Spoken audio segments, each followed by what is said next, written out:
Good night. This is the Cutting Edge on RFM next Wednesday. So, October winner, boy, I may tell you, every time we think that things can get worse, it get worse around. Yeah, wow. 50 odd people, maybe 60 now, dead. One gunman, 32nd floor, Las Vegas. 400 injured, 22,000 people in our concert. May I tell you? The man get so much gun in a hotel room and lock up the security and all them thing there in the hotel. And lick out a glass where make for withstand hurricane. And nobody couldn't detect him. Well, this time they never bring up Islamic terrorists. Yet it is the worst. It's the worst shooting of citizens in America. So them say. So them say, because I lie them I tell. Of 58 people dead, they saw. You know how much Native American get massacred. You know how much in one go, you know how much Native Americans get massacred in a one go. In at the time when them a look for land and a teach the people them land. Them say the worst gun killing ever go on in America. Not true. It's not true. But the enemy is within. So meanwhile you're trying to bar people from coming into the country. You recognize that there are people in the country that is resenting, just like you see the brethren from the NFL kneel down for the flag, and we say all Stevie Wonder now kneel down.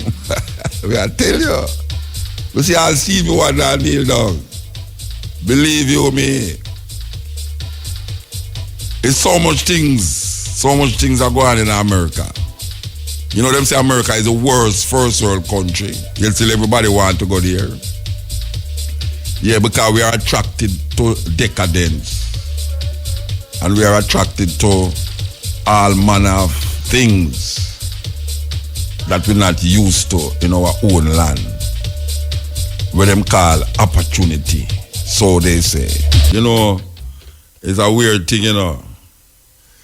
You play something for years and there's a time suddenly just come into focus to the point where it almost be so relevant.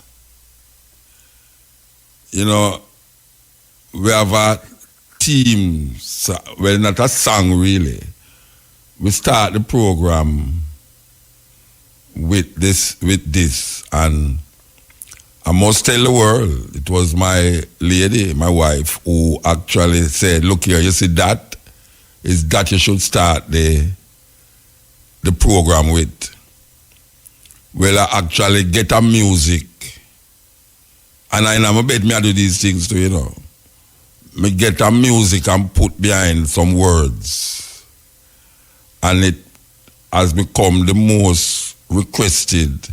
I have never heard nobody request theme song for program yet. It's really the first. I know say it never happened, but I never hear nobody request CDs from a theme song in Jamaica on radio where people are say where them can get it, not knowing that is I really sit down and make it. And given what going on in Jamaica right now, and this revelation where happened 1 year ago, you know, Columbus is a terrible man. Columbus is a terrible man, you know, because something happened 1 year ago. The whole Jamaica just discovered it. And it's become the talking point of today. So we want to play the theme song.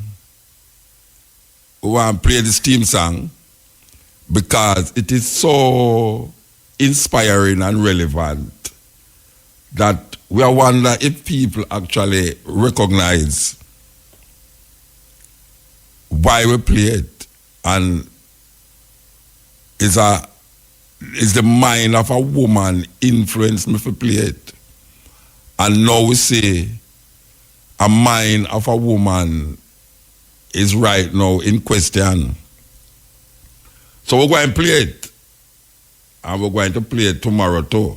Because we feel say people should have listen.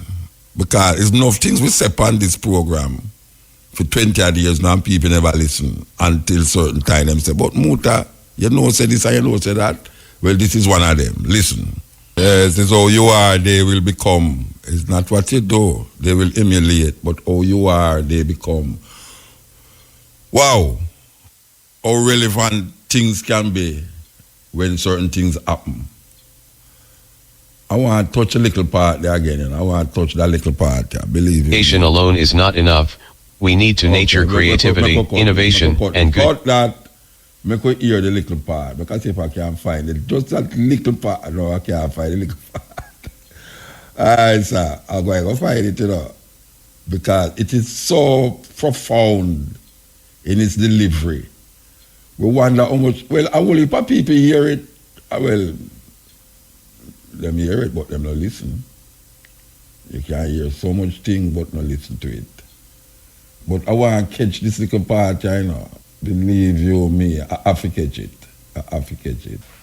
Well, I say, I could start over this thing again, you know, because it comes like the people that never hear what I say. We are playing the music and nobody never hear what I say. We are talking about the point of view of the song, of the theme song we will play every night for how much years. And we are bringing it to the attention of the people where we was playing, given what is going on in the society.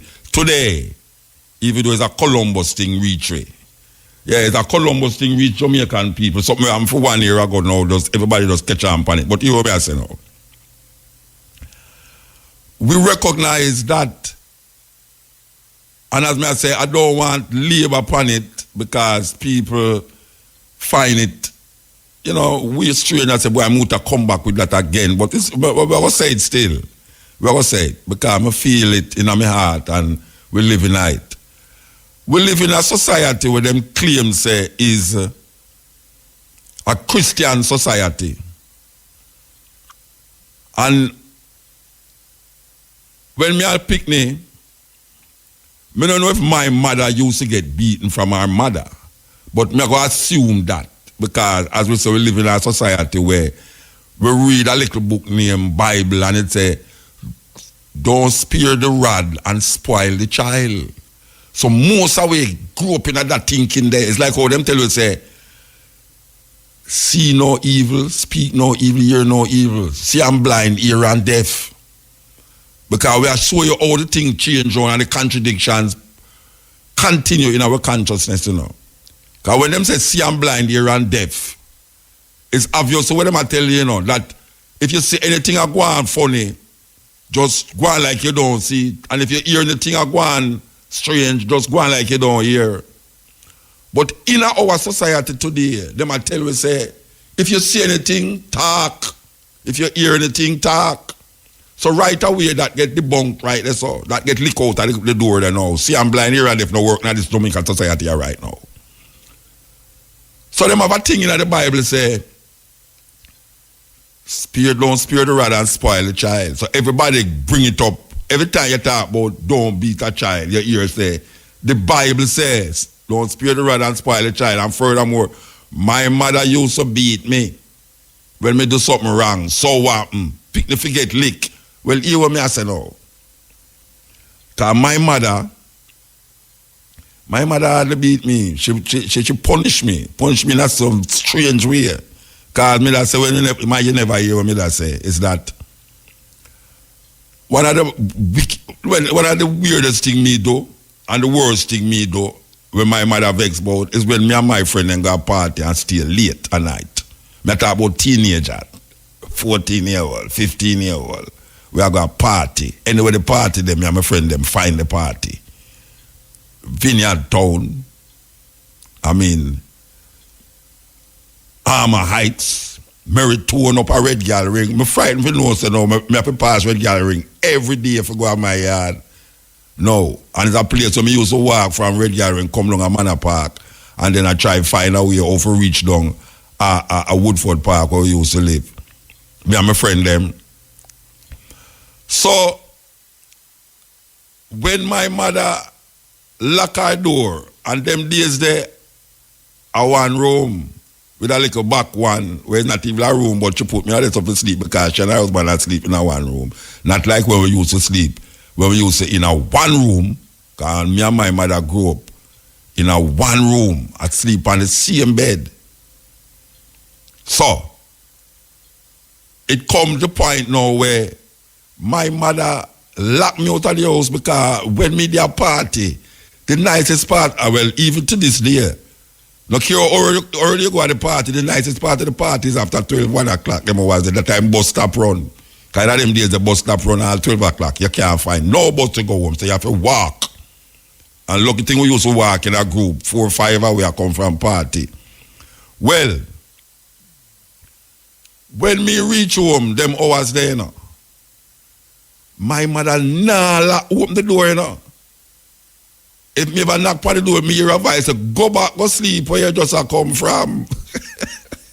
So you know, say, me have to itch up on the veranda and sleep. A morning come now, me go inside. And sometimes you tell her friend them say, you know, say sometimes when me lock him out, or when me beat him, me feel funny. And my mother me a talk about, you know, me don't know if you're another man mother, you know. My mother tell her friend them, come me hear her tell her friend them say, boy, every time she beat me, she feel away, she lock me out of the house. Me feel away. Because I remember one night my mother locked me out of the house and I go over Machado go sleep, you know. For those of you who don't know Machado Sport Club there, you know. Right at Duppy Gate. That school where they cross the road now from at the stoplight, so right at Duppy Gate, the barracks, Armand Barracks there. Over there used to name Machado Sport Club.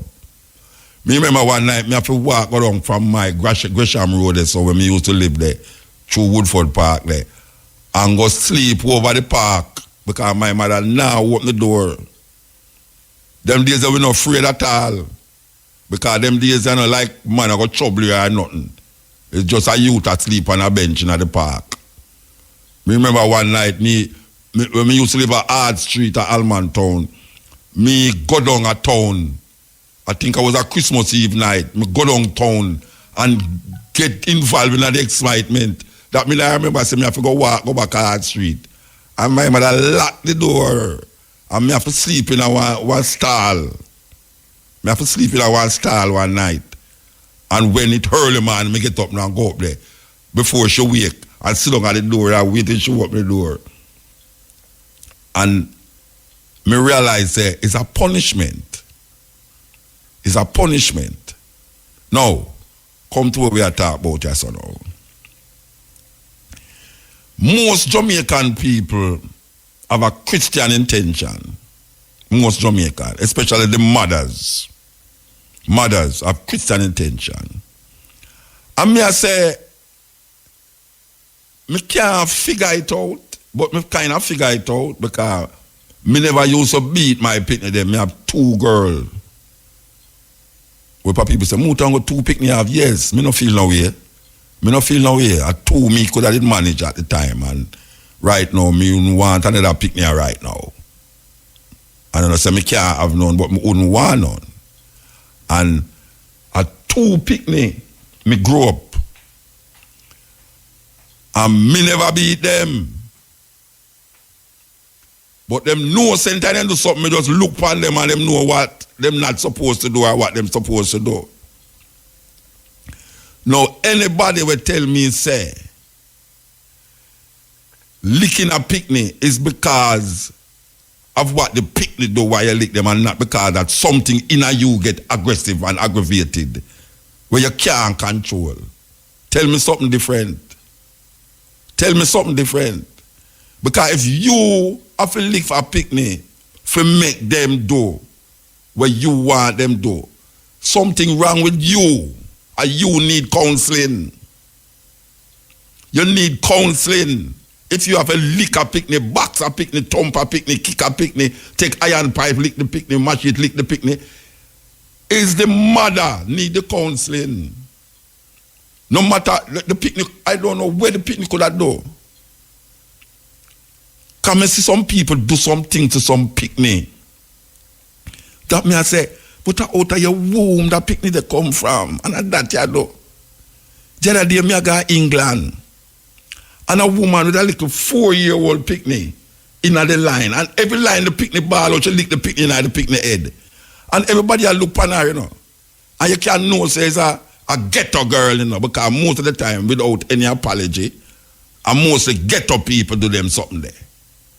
So she go up on the plane with the picnic, and every minute the picnic ball, she lick the picnic in her head. And the more she lick the picnic in her head, the more the picnic ball out, and she'll say, stop your knife, boof, and lick the picnic. Then if you lick the picnic, and she say, stop the knife, the picnic go ball again, boof, because it's hurt the picnic. All right. She'll lick the picnic, boof, boof, boof, boof, boof, till she reach upon the plane now. Okay, now. We come off of the plane at Heathrow Airport. And we are walking down now to immigration. That long walk there to immigration. And she walk with the picnic, and the picnic a be the same way, you know. But she not lick the picnic. So when we reach at the line now, me with my big mouth, because everybody, whole heap of people at the line now, and everybody I realize that she lick up the picnic from down at Jamaica. When she reach at the line now, me turn around to her and say, tell me something. Oh, come here now, lick the picnic now. You hear what she say? She say, up here so, I know fear picnic. What she talk about? She talk about England now. She say, up here so, I know fear me picnic. In other words, she know say, if she lick the picnic in England, she go in a problem. So she can't control the anger. Because in a Jamaica, you can't say it's a turn on and turn off thing. She can't control the anger in a Jamaica because there is nothing that going to reprimand her from licking the picnic in a Jamaica. But when she reach in England, she don't ever gone out the road, you know. And in the immigration, she walk with everybody and go to the immigration authorities. And when me turn around to her in the line and say, so, oh, you know, lick the picnic now. The woman turn around and say, up here, so I feed them picnic. Me I say, oh, I saw it go. That means say it's not the picnic. It's something in a you, the parents. There's something in the parents that need to be rectified. And if you check how to rectify it, you have to say it come way down from a line where them will tell you say, if you punish a picnic, you have to lick them because you don't spare the rod and spoil the child. Don't spare the rod and spoil the child. Me never lick my picnic.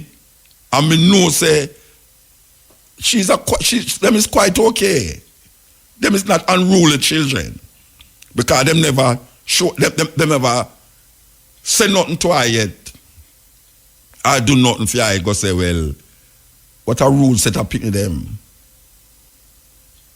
The first time my mother hear me, because bad was up on a stage in a Sunsplash. I said, when we go back, she say, but me never know your cousin bad one.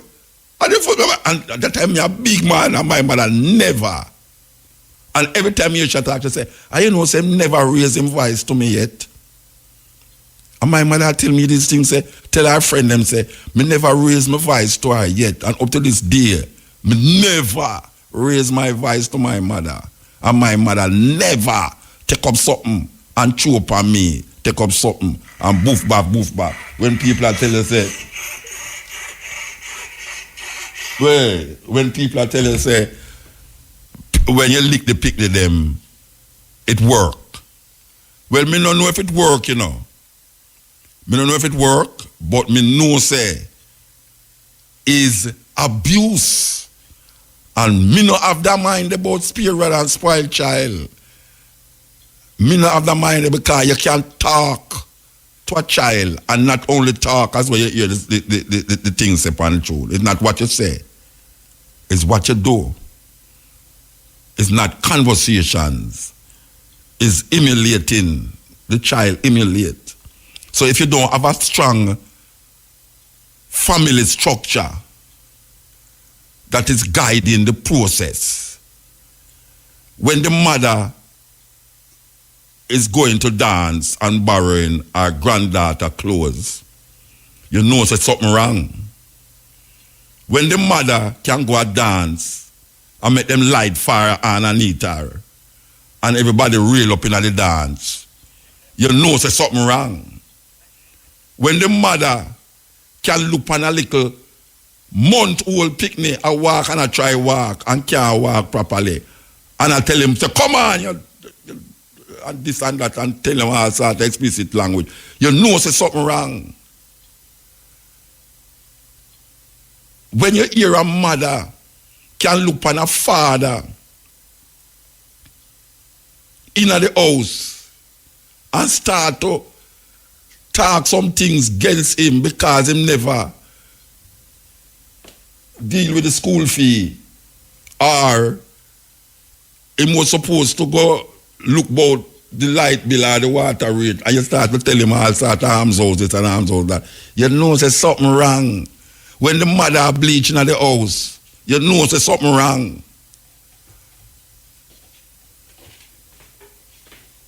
So the argument about punishment is not taking up a machete and beat a picnic. I'll take a piece of broad piece of board and box the picnic and thump the picnic at the face. That is not punishment, that is abuse. And we grew up in a society where give credence to this kind of punishment that most Jamaicans say, the picnic forget lick because it's a punishment for something wrong that the picnic do. So all when a woman know of a man, good afternoon, Sanjay. Good afternoon. May you talk. Come on like, oh, you don't want to talk parade. May you talk because you're the only woman, well, fluffy outside, but may you talk. All right, now. I don't know if you agree with the arguments the picnic forget leak. You agree, right? Sometimes. You say the picnic forget leak. What is the sometime? When a picnic forget leak? Tell me. When them take too long to listen, sometimes they give instructions and them don't listen. Maybe that's the easiest way to reach them. It's not the best route. No. Qualify what you say. Sometimes the easiest way to reach them. The easiest. So you take the easy way by licking them.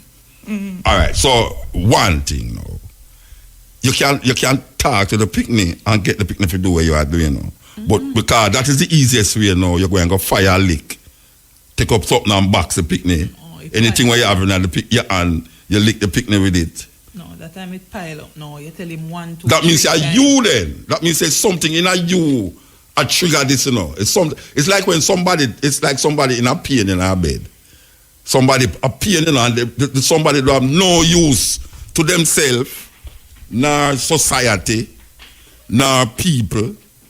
Again, them don't have no use. But you that prefer to them that they are suffer. Because you say, well, I know, and the person at the bed want dead, you know. Because them have no use to you, no use to society, no use to themselves. But you don't want them go dead. So it's not the person upon the bed where I want dead, you know, it's you. It's something in you I say, you are going to say at all costs, make the person live, even though the person is in a pain and agony. All right. If you there your yard, and your man gone to work, and you there your yard and look after the picnic them, and look after the house, and you're supposed to make your dinner for the man, and you come home, and him come home, you say, well, I'm to the dinner, him see I watch TV. The next day him come home, him say, you and your girlfriend upon the veranda chat people business. The next day him come home, him see I do your fingernail. You ask him, what to the food? Because I did your work for light bill, water, everything. And you say, what to the food? And you say, try, you know, see me I do my fingernail. Then you see, Sharon did come here, me have to talk to her about her man down the road where I left her and all them something there. And him clot you one box in your face. All right, now. You deserve it. You think your man should have put him on you because that's something you should have done and you never do it? No, nobody show me no advertisement. Nobody show me no advertisement. And me around the show, you know. Me want you to talk to me as a woman.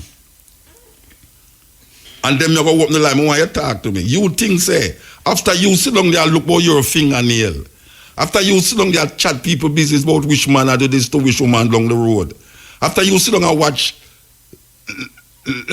Lifetime Movie Network the whole day, and him come home for him dinner now, and him clot you one box in your face now. You deserve it. You think a man should have box you? Then if a man shouldn't box you now, you can't say if him box, it's something in him.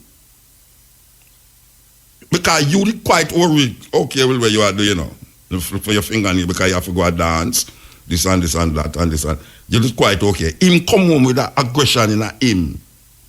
That him not seeing him should attack to you now. One box. And I said, Lord Jesus Christ, this and that and that. And how that go? Me not think a woman should have get box.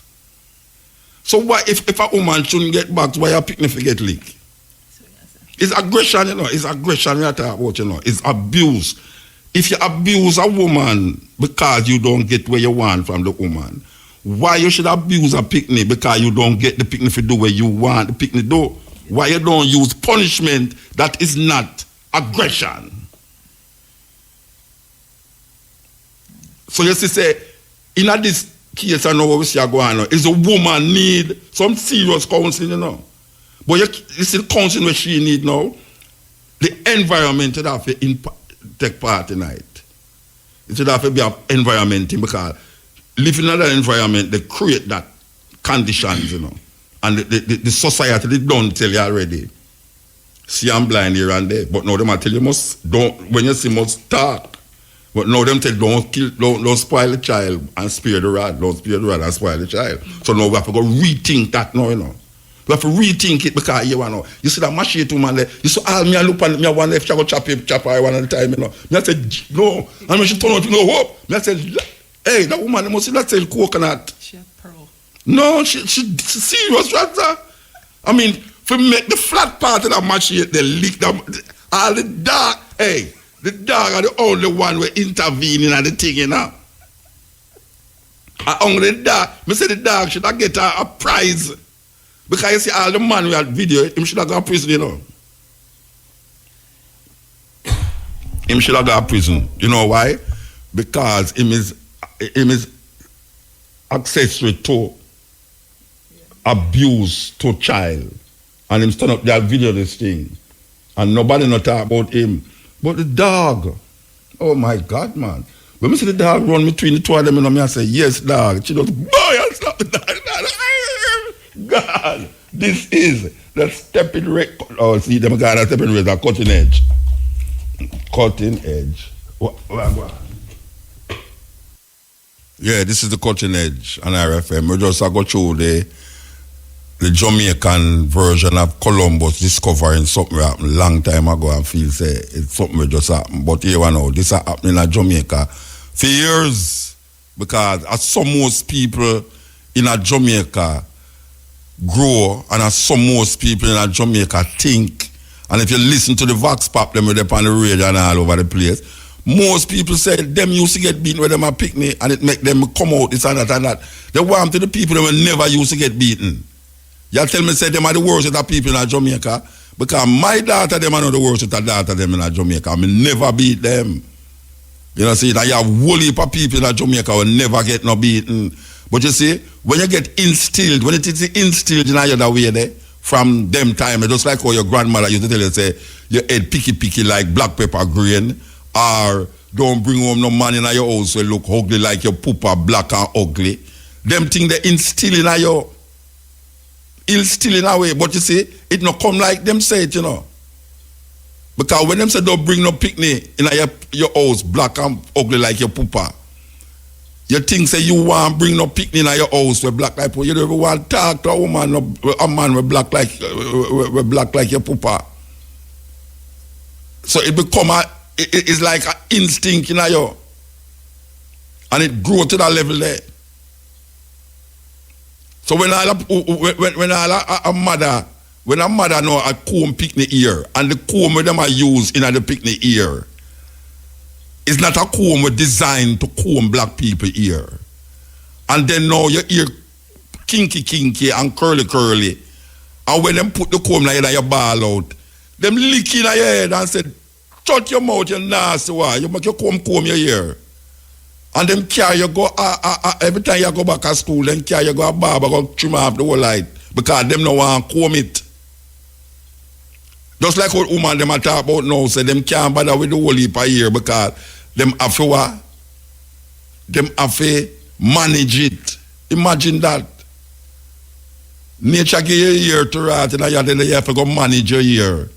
And them now manage no year no because them put extension in it where worsley can't do nothing to it and put it in them and then talk about them here. It's a wicked thing. Self-esteem get broke down. No confidence in that self get broke down from them time there. In the Christian mind.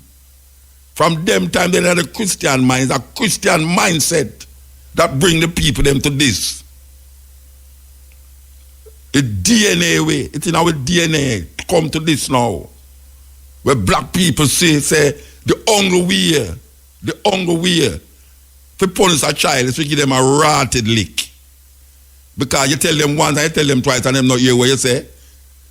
The woman were in the line with me in England. She don't, from she come off of the plane, she don't lick the picnic one time and the same way the picnic did go on. In the airport at Jamaica. Exactly, and from them announced the plane for walk go down at the gate. She'll lick the picnic and push the picnic and I walk fast at the picnic because she feel embarrassed. Because everybody will line up go down. Now in the line, she'll treat the picnic the same way. And when she reach England for walk at the immigration, she don't touch the picnic once. And when me look on her and say, oh, you not lick the picnic now. She say, I know fear picnic up here, so. So, it's this society create a mentality there. And white people, gone past that. And still have we down at the background here, so. And we still tell the people, say, don't spare the rod and spoil the child. And ghetto people, especially, I hope people might know what I'm saying, but ghetto people do it to the extreme. Ghetto people do it to the extreme. Me don't know no uptown somebody would have naked, not even half naked, them panty with a machete run going at the middle of the yard and beat them picnic. Me don't know no uptown people who do them something there. A ghetto people do that. A ghetto people bury them granddaughter clothes. We can't even fit them properly. For go and dance, go boat light fire underneath them, you know what I say, them good at them, say. Anyway, a ghetto people do that. Where you see that woman they do? It's so it go in a Jamaica amongst poor people. Where that woman they do. It's so it go. It's just a normal thing that. Maybe because we see it pan that now, it look extreme and thing. Watch a man. A years now, picnic get them licking there. With machete, with belt buckle. All belt buckle. Belt buckle. All my aunt, me have a cousin, me have a auntie. My gosh, man. Anytime she ready for lick, you know. You better run and not come back at the yard for all 2-3 days. You have to wait till she cool off, get silver. She in the bathroom.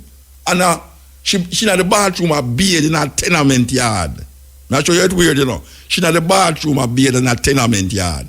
And a lizard just jump on the wall and she run out of the bathroom naked in the yard and bawl out loud, say, lizard, go kill the lizard. It's a weird thinking. And she go to church every Sunday. All my granny go to church every Sunday. Every Sunday. Ghana Baptist Church on a Pencil Street, that really a love street. Church. So don't spoil the child by spearing the rod. Them broke off a lima tree and give some rotted lick. Wheel up your skin. Sometimes a little bleed. Missy man I walk with picnic and because the film foot longer than the picnic for cross the road quicker than the picnic, you know. And before him hold the picnic hand for run across the road, you know, Rasta. Him a walk across the road and through the picnic take through. Him tell you the picnic one bad and draw the picnic and could have pack out of the socket like one dolly. Is it a pack out of the socket and one terrible bad on the picnic, you know. You know what time you see woman a walk downtown with them picnic and them instead of them put the picnic on the side of the road where the car, the right side of the road, them put the picnic outside. And when the picnic walk through the car, they lick the picnic. Them draw the picnic and I say, you know, since the car come, you want the picnic, and she put the picnic there for walk. And want chastise the picnic because the picnic a walk according to how the picnic walk. She now guide the picnic and to put the picnic inside of the sidewalk. That means, you know, it's terrible thing, yeah. It's a weird thing. But we have this mentality. Don't spare the rod and spoil the child. It's a Bible quote that. It's a direct Bible quote that. And people will use that. Because if you say it themselves, but it is in the Bible. It is in the Bible that it say you must beat picnic when them do something wrong. They wanted the picnic where don't get beaten. Where the mother chastise the picnic, take what this family and say, look, you know, you see that television there? You now watch a television there for the next week. And go in your room. Because now you have a whole heap of room. My mother couldn't tell me must go in the room because I go one room and I used to live in that. I just said, go to your bed. One bed. It's a terrible thing. And we're not going to leave it out, you know, because even though you hear them talk about the new word now is social intervention. All of a rotted son me I hear about the social intervention. They never have social intervention all the way. You know how long we have social intervent places in Jamaica we don't think things get no better because them not change the community. Them not attack. Them not attack the community because the environment that shape your consciousness. No matter where one wants to say, the reason why you this is because you're in the environment. You have to make a concerted effort to move outside of that framework, to develop a different attitude.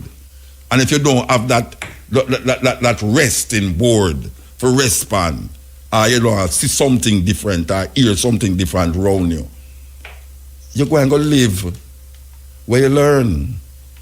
And that is where, so we're going to play the tune again. We're going to play the tune again because we feel that it comes to the fore here right now. Serious thing. We hope people will listen it again with a different attitude, given what is happening in Jamaica.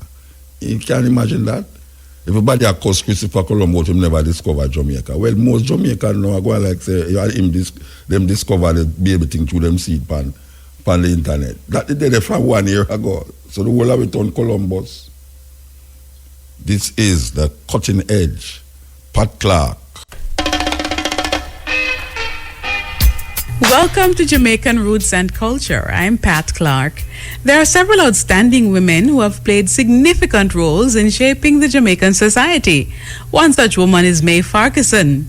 May Farquharson was a Jamaican social worker, birth control advocate, philanthropist, and reformer. She was a founder of the Jamaica Family Planning League and Mothers Welfare Clinic, as well as a driving force behind the Old Age Pension Program.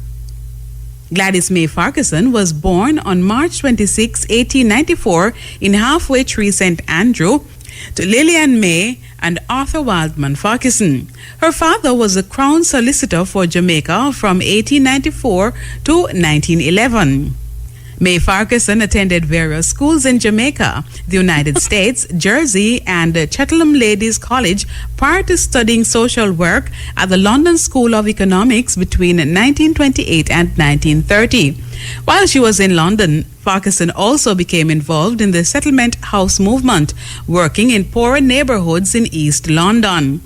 In the early 1930s, after completing her education, May Farquharson returned to Jamaica and worked as an assistant to her father in his law practice. In addition to helping him, she became a justice of the peace and worked in the juvenile court for many years.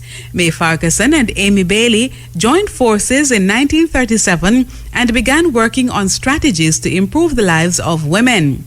One of the issues they discussed was family planning, and another was an initiative called Save the Children Fund, which they founded in 1938.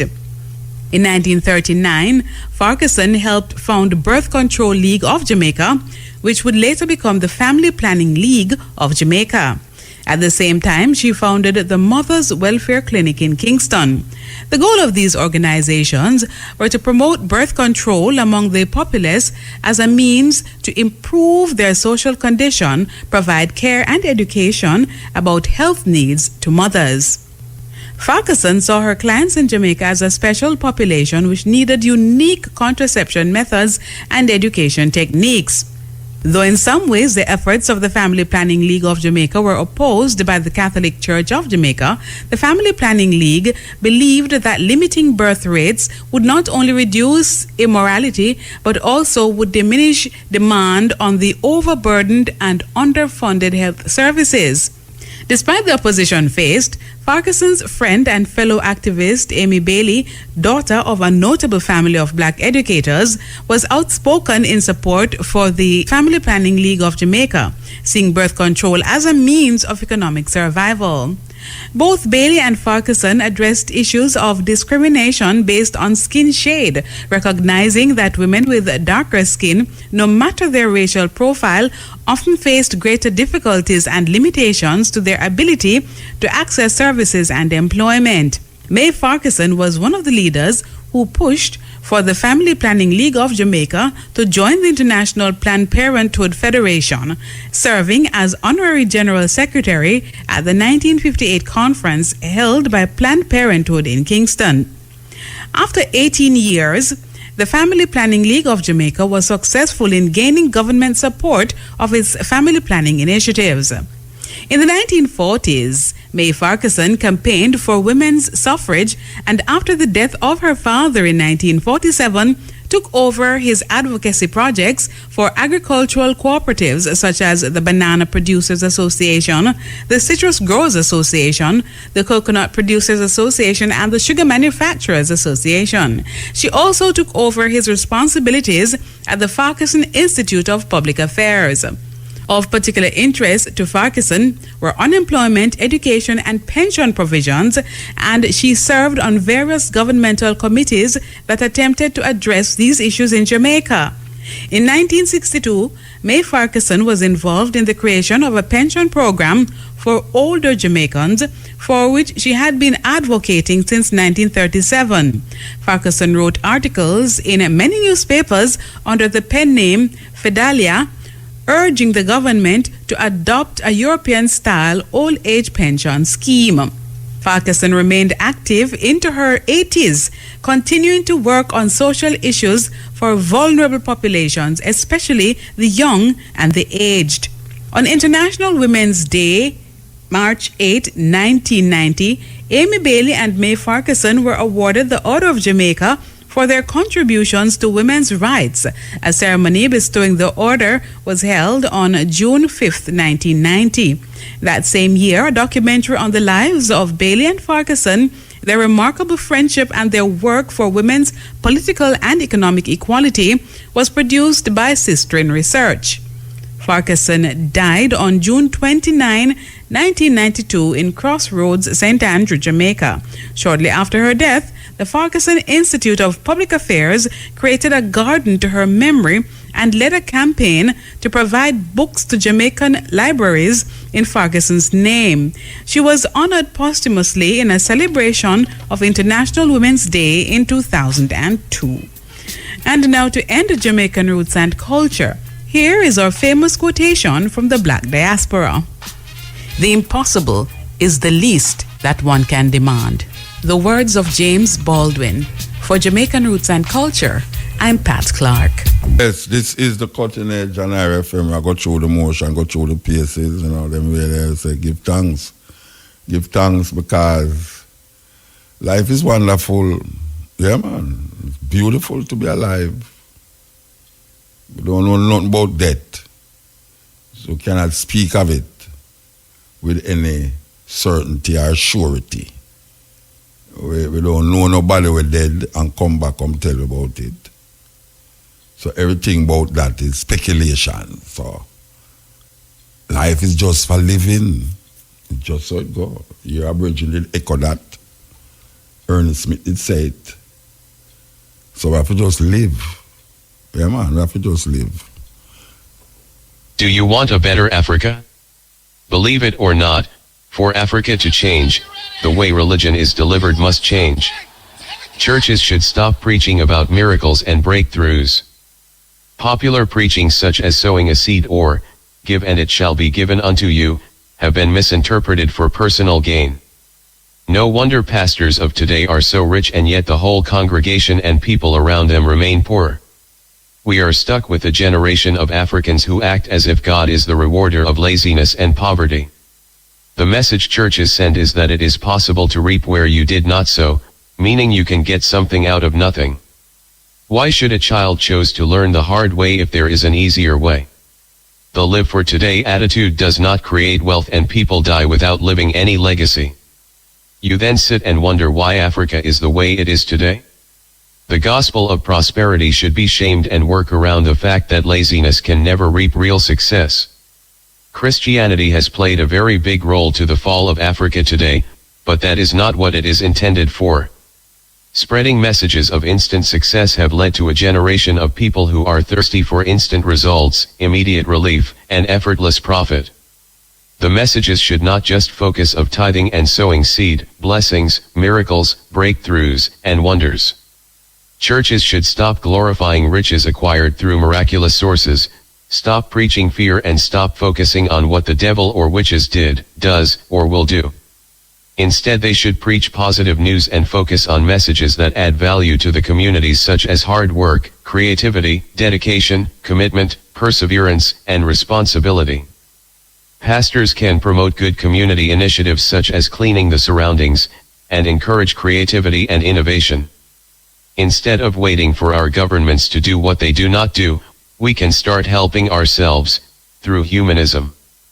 The brother who becomes a millionaire by simply sowing a seed, does not help build a better community, and the message of such success should not be spread and showcased. Instead the applause should go to someone who has succeeded by hard work and perseverance. Start preaching the gospel of working hard, produce goods and services, planning, critical thinking analysis, strategy, visibility plans, system building, market and customer analysis, and the process involved in production of goods and services. This is how noble people and wealth is created. Rushing a sick person to church for prayers does not prevent that person from dying, but correct medication and treatment will. Haven't you wondered why people in Africa still died of Ebola despite prayers? Preach the real word of God instead. You do not need the pastor's blessings to create wealth in life. Wealth and clean cities don't come by miracle or magic. Religious superstitions, such as the shout of, "I receive it," and the loudest shout of, "Amen," is not enough to fulfill your wishes. True religion and true Christianity must, and can only, produce productive youth. For Africa to be globally competitive, education alone is not enough. We need to nurture creativity, innovation, and good governance. What is an engineering degree doing if you cannot even produce a water pump? Ask yourself a question: what have other people created with a similar qualification other than just looking for a job? Yes, message for our time. Serious message for our time. We need to absorb these messages because we're in a serious problem. Yeah, when I say serious problem, I mean we're in a serious problem. And if we can't realize how deep the confusion is in our consciousness, where we are live out other people's reality and accept it as ours, it's a weird thing. Yes, weird thing. So, make us see where we are going with this. Okay. This is the cutting edge on RFM. Yes, we're there with you. We're going to take some phone call. Yeah, I'll take some phone call. I don't know where I'm going here, so, you know. I can see why this thing not act up. We want to take some phone call in the meantime. So, operator, send in the call. Send in the call, the operator. We could start this thing, you know, because believe you me, it's strange, man. What's happening here? Trying to figure out what's happening here. Okay.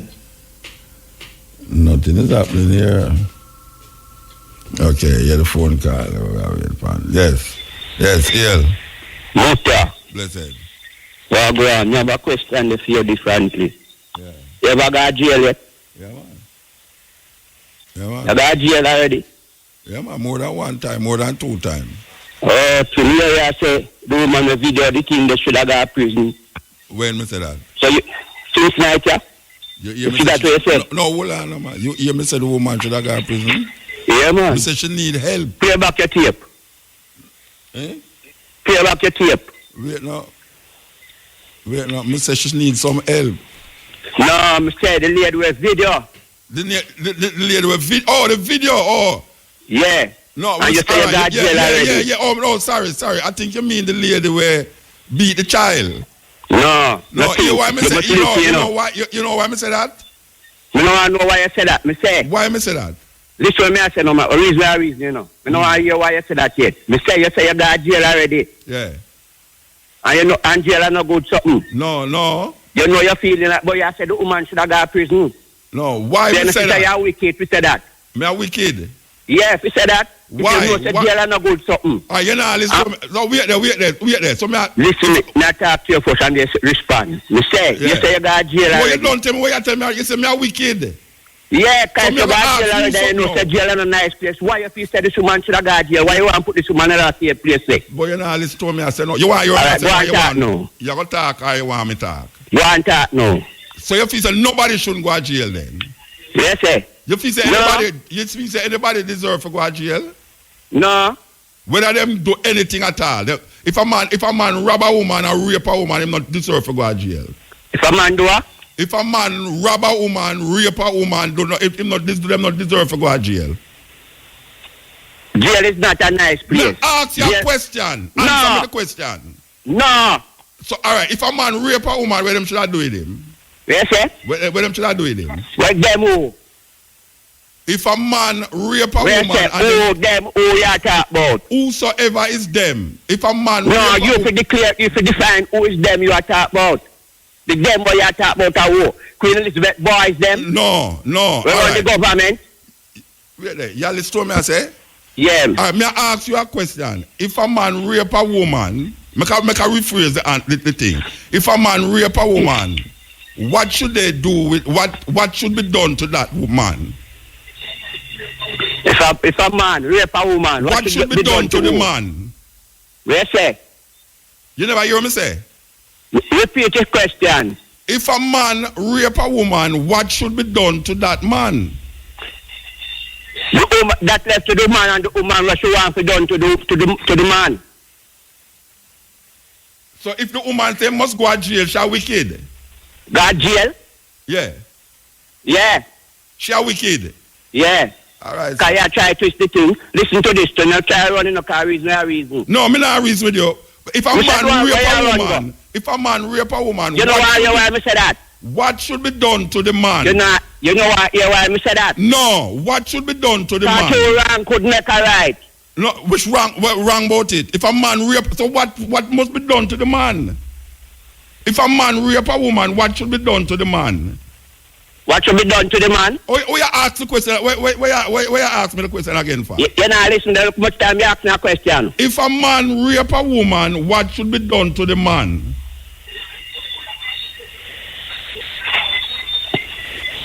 Yeah, waste your time, Bridget. Give thanks, yeah?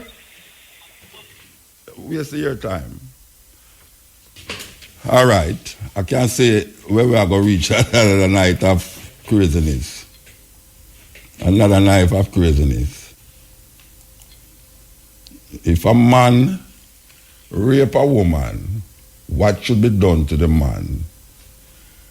the woman should decide that. If the woman decides that him to go to jail, the woman are wicked. Okay. And now I am trying to figure out why this thing not playing. And then I phone call today. Because this thing seems to be acting up on me here in the middle of the night. Give me that call there. Wow. Yeah. Yes, bless up, MUTA. Yeah. I'd like to declare Christopher Tufton public enemy number 1 for the people of Jamaica. This man, every time he talks, it's something against ganja. Who and that? now he's Which man? shoving down the throats of every person in Jamaica this vaccine that nobody knows anything about. And I'm quite sure the European white countries are not giving this to their young virgin girls. No, you have to tell me what you're talking about, Bridget. You have to tell me what you're talking about. I'm talking about the vaccine for the young girls and the fact that Christopher Tufton talks against ganja every time he opens his mouth. Oh. Every time him do what? Every time he says something about ganja, it's about how the ganja is going to mad the young people, and it's always something negative, nothing positive. You hear him saying anything positive about ganja? Yeah, it look like them want to reverse the ganja thing, this government want to reverse the ganja thing.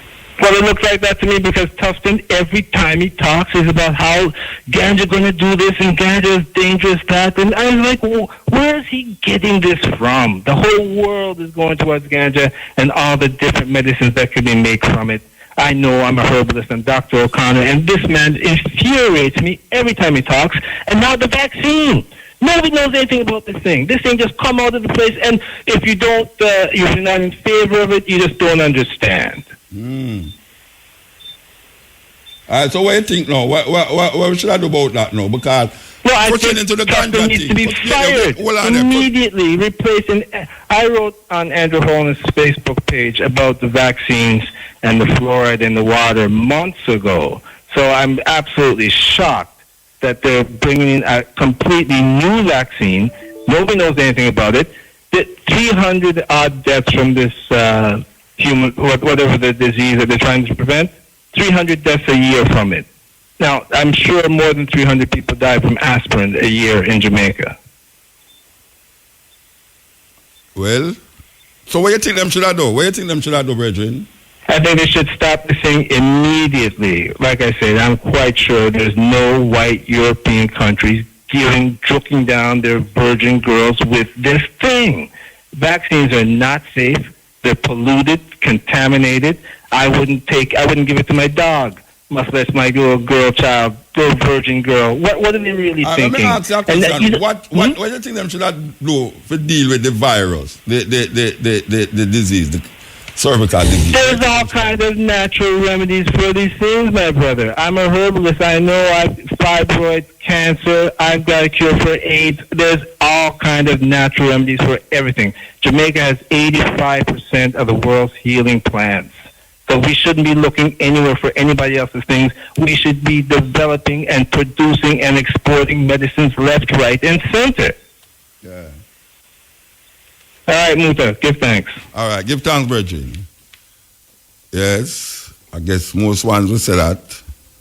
We need to develop different things, especially now in Jamaica. In Jamaica, it kind of weird for know say we have so much different herbs and different things, and we turn to outsiders because we have never yet examined indigenous way of healing in Jamaica, because the colonial masters did really assure we say what them will give away is better for we. It's like how them used to tell you about coconut oil. Remember, them used to tell you about coconut oil and this and that. And now we see all the movie stars, them in Hollywood, that use coconut oil for them, in them ear, in them face and all them something there. But really and truly, we never did really develop a culture for examine For instance, when old people, they tell you they must boil this and boil that thing, whenever they really go to the university with it and find out if there is a truth to where the old people them did I say. Whenever they examine that indigenous way of doing the thing up at the university scientifically. You understand? So what them do now is take a thing and really create some chemical processing thing and give us back and say this good for that sickness, this good for that ailment.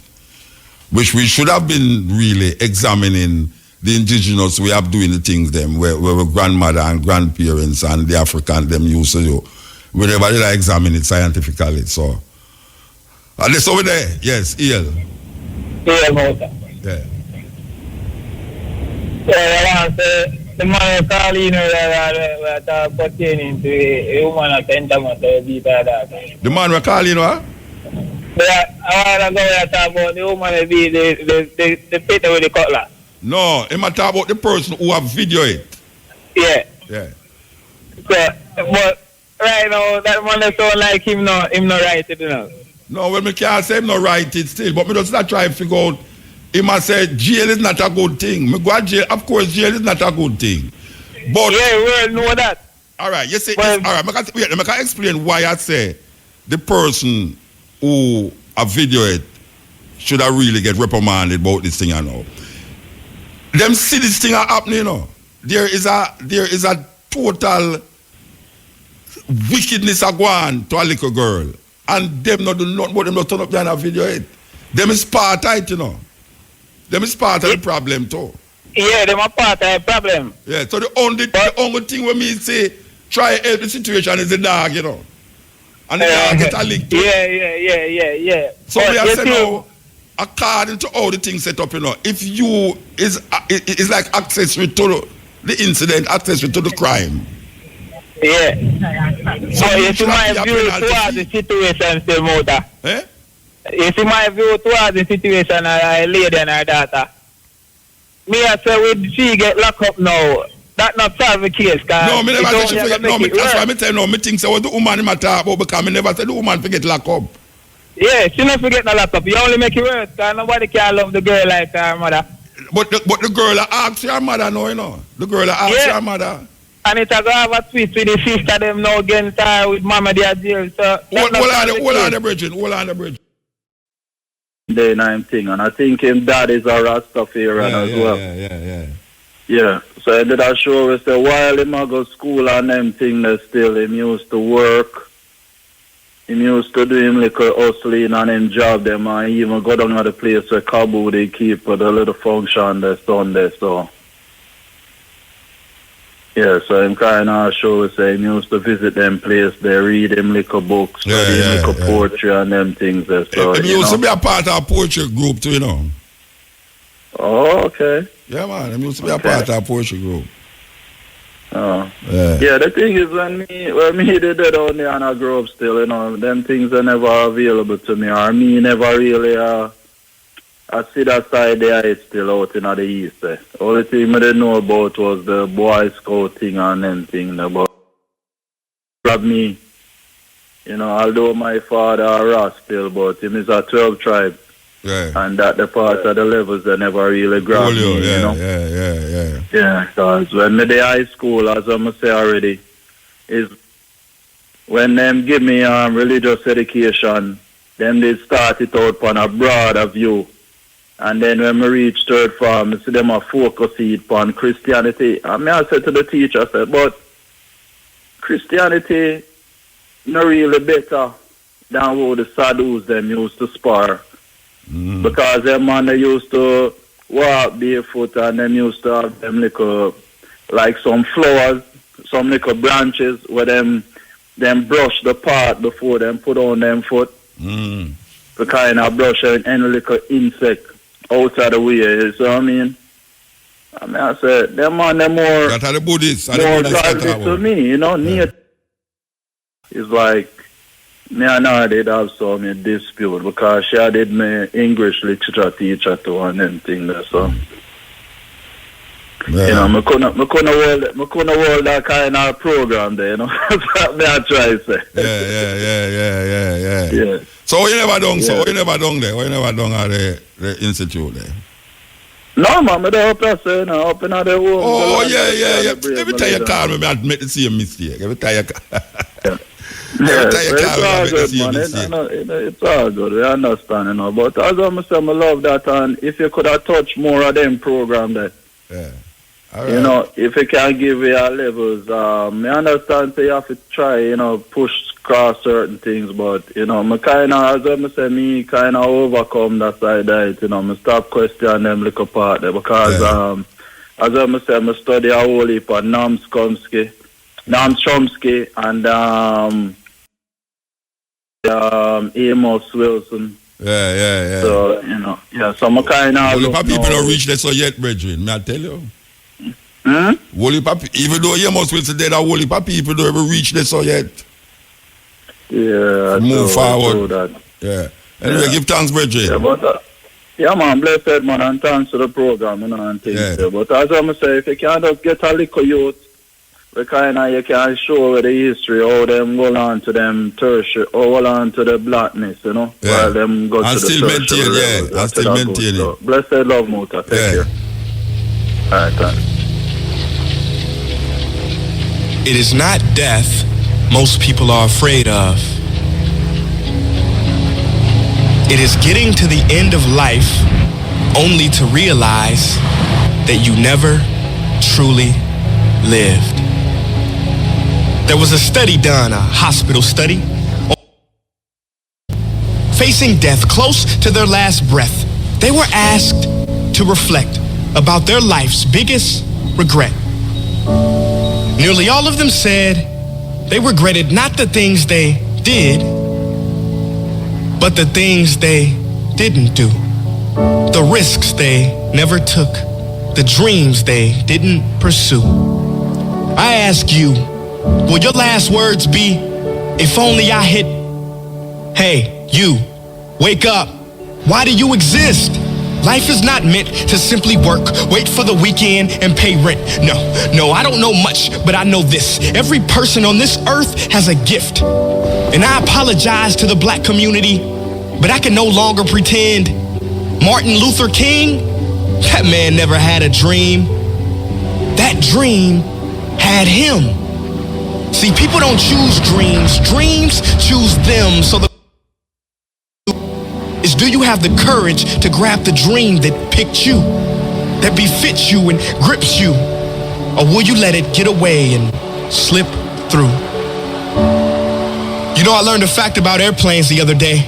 Now this was so surprising. See, I was talking to a pilot and he told me that many of his passengers think planes are dangerous to fly in. But he said actually, it is a lot more dangerous for a plane to stay on the ground. I said, what? Like, how does that sound? Well, he said because on the ground, the plane starts to rust, malfunction, and wear much faster than it ever would if it was in the air. As I walked away, I thought, yeah, makes total sense. Because planes were built to live in the skies. And every person was built to live out the dream they have inside. So it is perhaps the saddest loss to live a life on the ground without. See, most of us are afraid of the thief that comes in the night to steal all of our things. But there is a thief in your mind who is after your dreams. His name is doubt. If you see him, call the cops and keep him away from the kids. Cause he is wanted for murder, for he has killed more dreams than failure ever did. He wears many disguises, and like a virus will leave you blinded, divided, and turn you into a kinda. See, kinda is lethal. You know what kinda is. It's a lot of kinda people. You kinda want a career change. You kinda want to get straight A's. You kinda want to get in shape. Simple math, no numbers to crunch. If you kinda want something, then you will kinda get the results you want. What is your dream? What ignites that spark? You can't kinda want that. You gotta want it with every part of your whole heart. Will you struggle? Yeah, you will struggle, no way around it. You will fall many times, but who's counting? Just remember, such thing as a smooth mountain. If you want to make it to the top, then there are sharp ridges that must be stepped over. There will be times you get stressed and things you get depressed over, but let me tell you something. Steven Spielberg was rejected from film school 3 times, but he kept going. The television execs fired Oprah, said she wasn't fit for TV, but she kept going. Critics told Beyonce that she couldn't sing, she went through depression, but she kept going. Struggle and criticisms are prerequisites for greatness. That is the law of this universe and no one escapes it. Because pain is life, but you can choose what type. Either the pain on the road to success or the pain of being haunted with regret. You want my advice? Don't think twice. We have been given a gift that we call life, so don't blow it. You were not defined by your past. Instead, you were born anew in each moment, so own it now. Leap and grow your wings on the way down.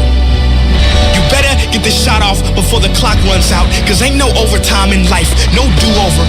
And I know I sound like I'm preaching or speaking with force, but if you don't use your gift, then you sell not only yourself, but the whole world short.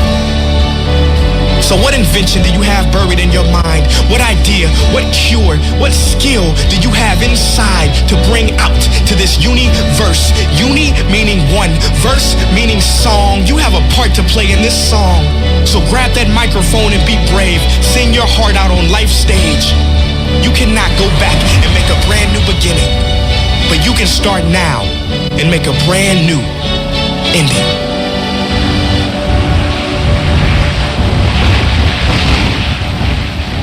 Africans to seek to regain their independence from the colonial master. Historians will remind us that we were first enslaved, that Africans were taken, and this we seldom say. The first civilization to take Africans out of this continent were the Arabs. And they took Africans from the eastern coast. And it's sad that in that part of the world, there are not many Africans who remained, because it was in the business of the Arab enslaver to castrate Africans. We never say that, but we must say it, because it is historically significant. Then the Europeans came. The Portuguese came, the Spaniards came, the Germans came, the French came, the Belgians. Africa became the hunting ground for the European colonizers, and we were the spot. We built, our ancestors built the United States of America, our ancestors built Europe. And when slavery had lost its shine and sheen, the Europeans abolished it. But they replaced it with yet another pernicious enterprise, the colonization of Africa. The Europeans sat in Berlin, in Germany, in 1884, and they looked at the map of Africa and parceled it out. The British had their share, the Germans had their share, and Tanzania or Tanganyika was their share, as was Rwanda and Burundi. Johnny come lately is in the arena, and they got little Equatorial Guinea and Southwest Africa. The French were here, the Portuguese were here, and we were colonized. This time round, they did not take us away. They came here and they controlled us. And they told us, not in so many words, that we were children of a lesser God. And we were treated as if we were children of a lesser God. In fact, they told us that on the day of creation, we were merely hewers of wood and drawers of water. And if anybody were to doubt it in 1948, it was more blatant when Hendrik Verwoerd instituted the apartheid regime South Africa. But yet there is a sense in which the God that we worship never sleeps. The colonial enterprise ran its course. And the European tribes, the Europeans never called themselves tribes, they called them nations, were engaged in a war. First in 1918, the European tribes fought. And they had something called the League of Nations, which died. Then they fought again in 1945. And what is unique about the European nations is that when they are engaged in tribal wars, they call them world wars. So there was another war between 1945, 1939 and 1945. And after that, a new kid on the block, the United States of America, that colonialism was something that was undesirable. But at that time, Africans were never quiet. Those who had been taken out had already started agitating. Many of us here will remember Marcus Garvey, of whom Bob Marley says, Garvey was a buffalo soldier in the heart of America. And many of us will remember W.E.B. Du Bois.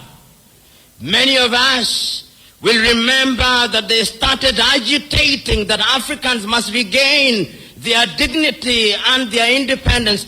And indeed, in 1847, in Liberia, a small group of Africans were brought back in Monrovia, and Liberia became the first independent black nation in the continent of Africa.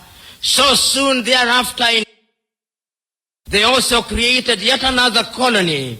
But Africa was colonized, except Ethiopia, which they tried to take in 1938 and exiled Professor Dr. Haile Selassie. And unfortunately, they were defeated, as you remember, in the Battle of Adwa. Africa can defeat European tribes. This history is necessary that we are able to appreciate the freedom that we gained. So that Garvey came, W.E.B. Du Bois came, but there was another crop after the 1940s who had the advantage of European education. And there were people in Europe also who are beginning to recognize that indeed equality was necessary. And this was not anything new. In 1706 in the United States of America, the American state sitting in Philadelphia in the United States of America declared unto themselves that all men are born equal, that they are endowed by their Creator with certain unalienable rights, that among those are life, liberty, and the pursuit of happiness.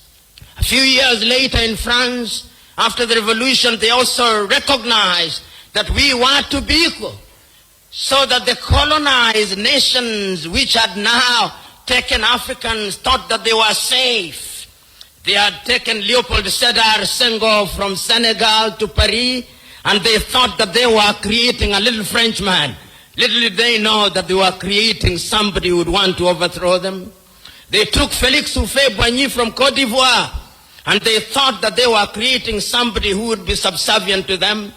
They took Ahmed Sékou Touré and Modibo Keïta. Little did they know that they were creating the future leaders and agitators against French colonization. And it did not stop there. The Portuguese also took Agostinho Neto and Amilcar Cabral and Eduardo Mondlane to Lisbon. Little did they know that those individuals would be the catalyst that would be necessary in the process of decolonization. The British also had their fair share. They took others. They took Mwalimu Kambarage Nyerere, Hastings Kamuzu Banda, Kenneth David Kaunda, and many others to the United Kingdom, Jomo Kenyatta. Little did they know that those would be the individuals who sometimes later, and in Ghana, of course, they took the Osagyefo, Kwame Nkrumah, and in Nigeria, they took Dr. Nnamdi Azikiwe, Abubakar Tafawa Balewa, and Sir Ahmadu Bello, the Sultan of Sokoto. There is a sense, therefore, in which these individuals started recognizing that having been enslaved, having been colonized, we now had to liberate ourselves. And the agitation started. And Kwame Nkrumah and his Ghana acquired independence in 1957. And I still can hear Kwame Nkrumah through the vicissitudes of time saying in Accra, Ghana, that Ghana is free and will never be colonized again. But the freedom of Ghana means nothing if the rest of Africa is not free. I can hear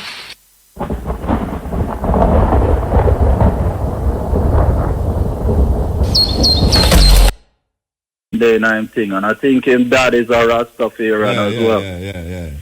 Yeah. So I did a show we say while him a go school and them thing that still him used to work.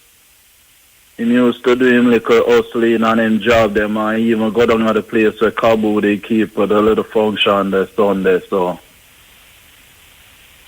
yeah, so him kind of show say him used to visit them place, they read him like a books, study him like a poetry and them things there. So him used to be a part of a poetry group too, you know. Oh, okay. Yeah, man, him used to be a part of a poetry group. Oh. Yeah, the thing is when me did that down there and I grew up still, you know, them things are never available to me, or me never really I see that side there is still out in the east. Only thing I didn't know about was the Boy Scout thing and them thing about me. You know, although my father a Ras still, but him is a 12 tribe. Yeah. And that the part of the levels that never really grabbed me, you know. Yeah, because when me the high school, as I'm say already, is when them give me religious education, then they start it out on a broader view. And then when we reach third form, I see them a focus it on Christianity. And I said to the teacher, I said, but Christianity not really better than how the sadhus them used to spar. Because them man they used to walk barefoot and them used to have them like some flowers, some little branches where them brush the part before them put on them foot. To kind of brush any little insect out of the way. You see what I mean? I said, them man they more that are the Buddhists, more godly to me, you know. It's like me and her did have some dispute because she did my English literature teacher too and them thing there, so you know, I couldn't hold that kind of program there, you know. That's what I try to say. Yeah. So you never done there? You never done at the institute there? No, man, I don't say, you know, up in the home. Oh, yeah. Every time you call me, I admit the same mistake. Every time you call it's all good, we understand, you know. But as I'm saying, I love that, and if you could have touched more of them program there. Yeah. You know, if you can give your levels, I understand so you have to try, you know, push across certain things, but, you know, I kind of, as I say, me kind of overcome that side of it, you know, I stop questioning them little part there, because, as I say, I study a whole heap of Noam Chomsky and Amos Wilson. Yeah. So, you know, so I'm kind of... Well, people don't reach this so yet, brethren, may I tell you? Even though Amos Wilson dead, whole heap of people don't ever reach this so yet. Yeah, move forward. Yeah. Anyway, give thanks, brethren. Yeah, man, blessed, man, and thanks to the program, you know, and things. Yeah. But as I'm saying, if you can't just get a little youth, you can show the history, how them go on to them tertiary, or hold on to the blackness, you know, while them go and to the tertiary. And still maintain it. So, blessed love, Muta. Take care. All right, thanks. It is not death most people are afraid of. It is getting to the end of life only to realize that you never truly lived. There was a study done, a hospital study, facing death close to their last breath. They were asked to reflect about their life's biggest regret. Nearly all of them said they regretted not the things they did, but the things they didn't do. The risks they never took, the dreams they didn't pursue. I ask you, will your last words be, if only I hit, hey, you, wake up. Why do you exist? Life is not meant to simply work, wait for the weekend, and pay rent. No, I don't know much, but I know this. Every person on this earth has a gift. And I apologize to the black community, but I can no longer pretend. Martin Luther King, that man never had a dream. That dream had him. See, people don't choose dreams. Dreams choose them. So the is, do you have the courage to grab the dream that picked you, that befits you and grips you? Or will you let it get away and slip through? You know, I learned a fact about airplanes the other day. Now, this was so surprising, see. I was talking to a pilot, and he told me that many of his passengers think planes are dangerous to fly in. But he said, actually, it is a lot more dangerous for a plane to stay on the ground. I said, what? Like, how does that sound? Well, he said because on the ground, the plane starts to rust, malfunction, and wear much faster than it ever would if it was in the air. As I walked away, I thought, yeah, makes total sense. Because planes were built to live in the skies. And every person was built to live out the dream they have inside. So it is perhaps the saddest loss to live a life on the ground without. See, most of us are afraid of the thief that comes in the night to steal all of our things. But there is a thief in your mind who is after your dreams. His name is doubt. If you see him, call the cops and keep him away from the kids. Cause he is wanted for murder, for he has killed more dreams than failure ever did. He wears many disguises, and like a virus will leave you blinded, divided, and turn you into a kinda. See, kinda is lethal. You know what kinda is. It's a lot of kinda people. You kinda want a career change. You kinda want to get straight A's. You kinda want to get in shape. Simple math, no numbers to crunch. If you kinda want something, then you will kinda get the results you want. What is your dream? What ignites that spark? You can't kinda want that. You gotta want it with every part of your whole heart. Will you struggle? Yeah, you will struggle, no way around it. You will fall many times, but who's counting? Just remember, such thing as a smooth mountain. If you want to make it to the top, then there are sharp ridges that must be stepped over. There will be times you get stressed and things you get depressed over, but let me tell you something. Steven Spielberg was rejected from film school 3 times, but he kept going. The television execs fired Oprah, said she wasn't fit for TV, but she kept going. Critics told Beyonce that she couldn't sing, she went through depression, but she kept going. Struggle and criticisms are prerequisites for greatness. That is the law of this universe, and no one escapes it. Because pain is life, but you can choose what type. Either the pain on the road to success, or the pain of being haunted with regret. You want my advice? Don't think twice.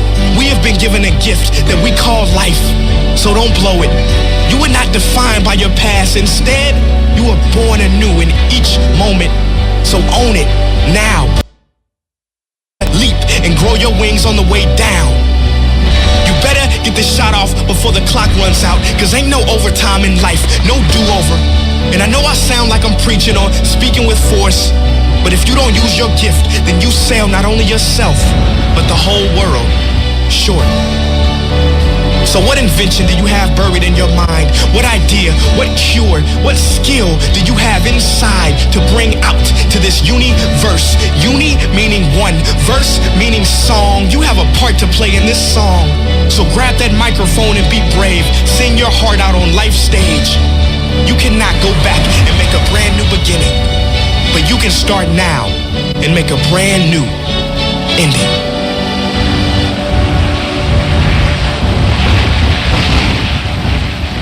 Africans to seek to regain their independence from the colonial master.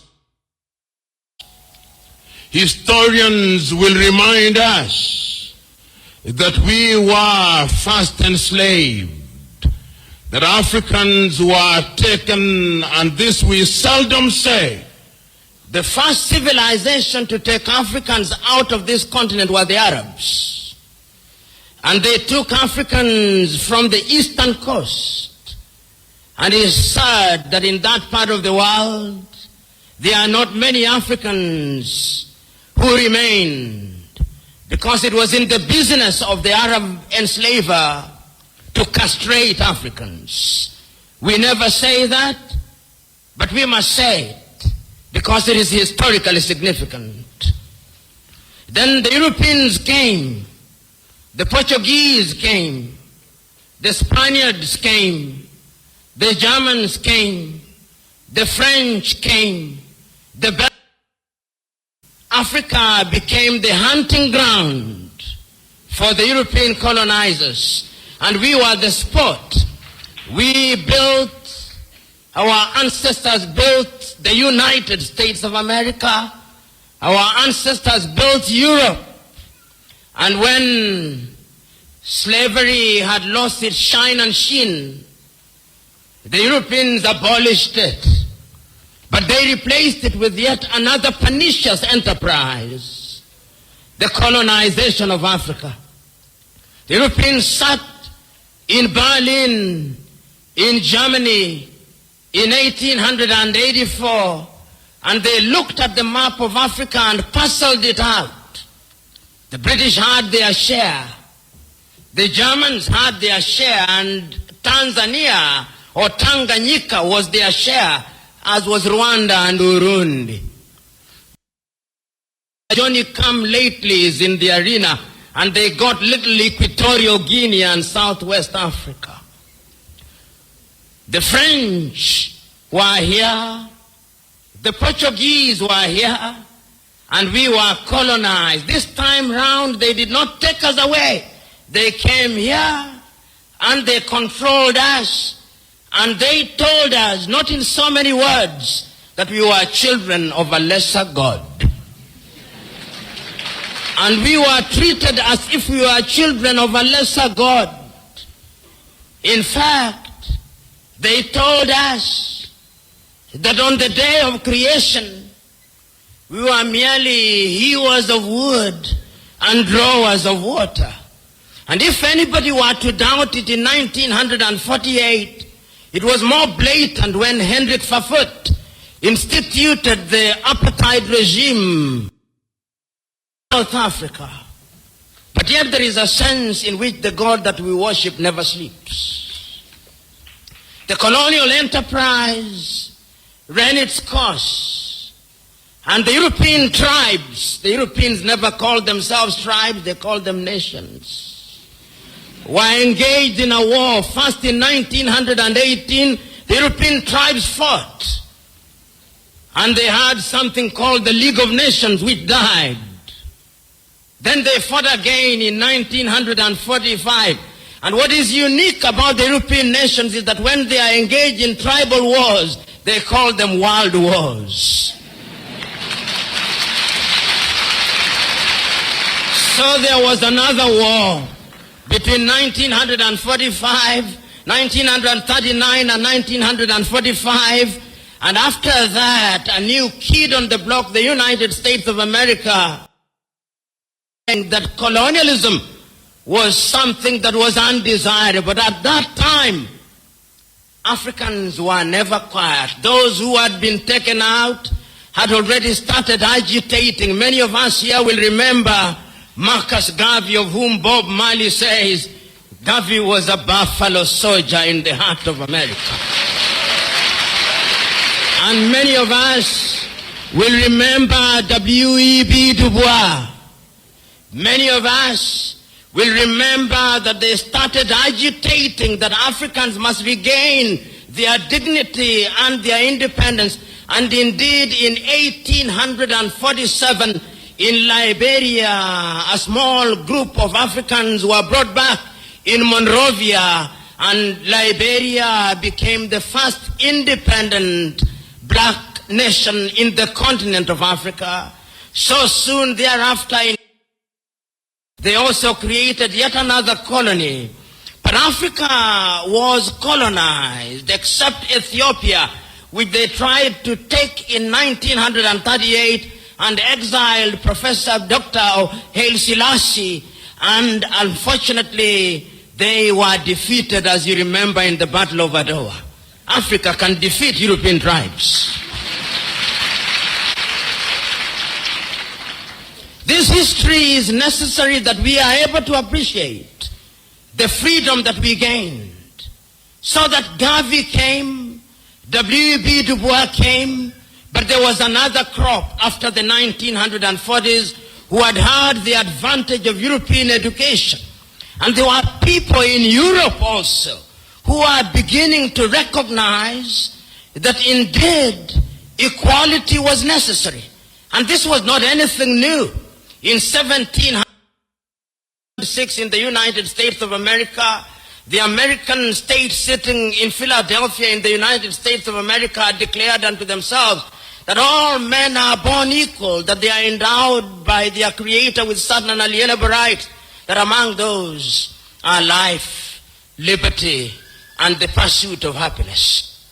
A few years later in France, after the revolution, they also recognized that we were to be equal, so that the colonized nations which had now taken Africans thought that they were safe. They had taken Leopold Sédar Senghor from Senegal to Paris, and they thought that they were creating a little Frenchman.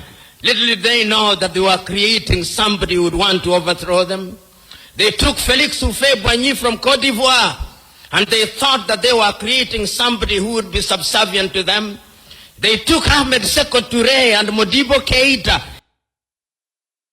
Little did they know that they were creating the future leaders and agitators against French colonization. And they did not stop there. The Portuguese also took Agostinho Neto and Amilcar Cabral and Eduardo Mondlane to Lisbon.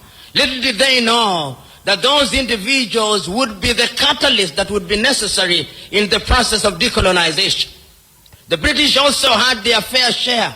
They took others. They took Mwalimu Kambarage Nyerere, Hastings Kamuzu Banda, Kenneth David Kaunda, and many others to the United Kingdom, Jomo Kenyatta.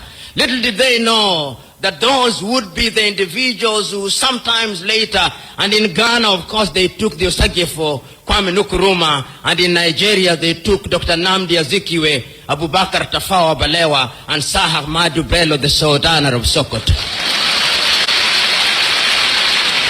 There is a sense, therefore, in which these individuals started recognizing that having been enslaved, having been colonized, we now had to liberate ourselves.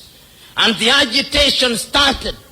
And Kwame Nkrumah and his Ghana acquired independence in 1957. And I still can hear Kwame Nkrumah through the vicissitudes of time, saying in Accra, Ghana, that Ghana is free and will never be colonized again. But the freedom of Ghana means nothing if the rest of Africa is not free. I can hear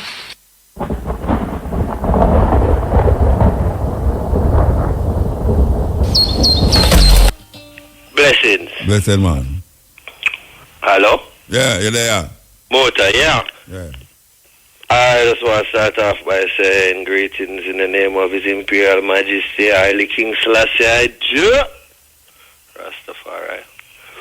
And just bigging you up as a leading Jamaican philosopher.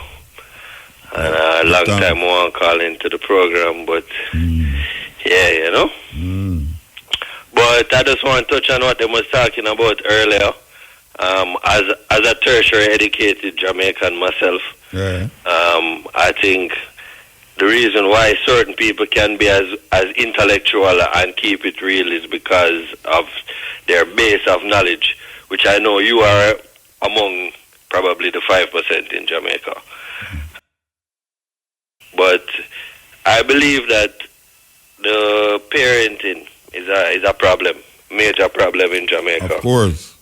And you know, things like morals have slipped through what it is to be a good parent in Jamaica, teaching your child good morals, you know. Yeah. But yeah. I can tell you something, brethren.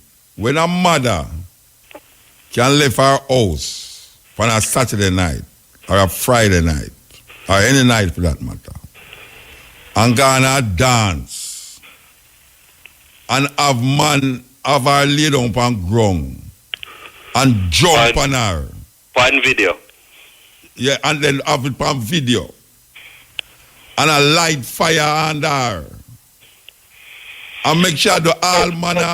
How can that woman teach her child morals? No, well, that me. So in those places, it's not what you say, you know, it's what you do. Because it's what you do reflect on the children. So if a mother is doing that at a dance, can you imagine when she go home, where she go talk about to her picnic, or where she say to her picnic? Because most mothers in Jamaica never actually sit down with them picnic and have a conversation, you know. You know the Dalai Lama? Eh? You know the Dalai Lama? Yes, yeah. Head of Buddhism? Yeah, the Buddhist, yeah. Yeah, him a couple months ago, him say we should be teaching morals in school because you can't leave it up to the parents. School should be teaching children morals. Yeah. Yeah, it's hard for a child learn to be a moral person after him father when him knows him damn thief from him born in my ears him father a thief. Yes. But when I say most Jamaican and mothers and even fathers, them not sit down, you never actually sit down and have a conversation with them children yet. When I say conversation, I mean not about when them do at school or just was conversation about life. Pick them brain. Yeah. Them never ask them question and then pick the answer. You know, it's like you never have that rapport again between families in a poor people house. Most poor people house. Not all poor people house, but most. Personally, I grew up a privileged Jamaican. Yeah. But that still don't bias me to what is going on in the country. Yeah. You know? And a lot of it have to do with racial esteem. Yeah. You know, about self-esteem. Yeah. But we really don't talk about racial esteem a lot, you know? Yeah. And it's very low. Well, may I tell you, Rasta, I mean, me think on all of the daughters them when me buck up, the sisters them when me buck up, we dress a certain way and I go dance, we call to me, we heal me up and all of them is mothers, all of them. None of them little daughters dressing the same way, I want to tell you. But some of them borrow them pick the clothes. As a matter of fact, some of them is grandmama. Some of them is not even mothers, you know. Some of them is grandmothers. You understand? That's why Buju said there's no living in the West, you know. Yeah, because it's a materialism what it breaks down to.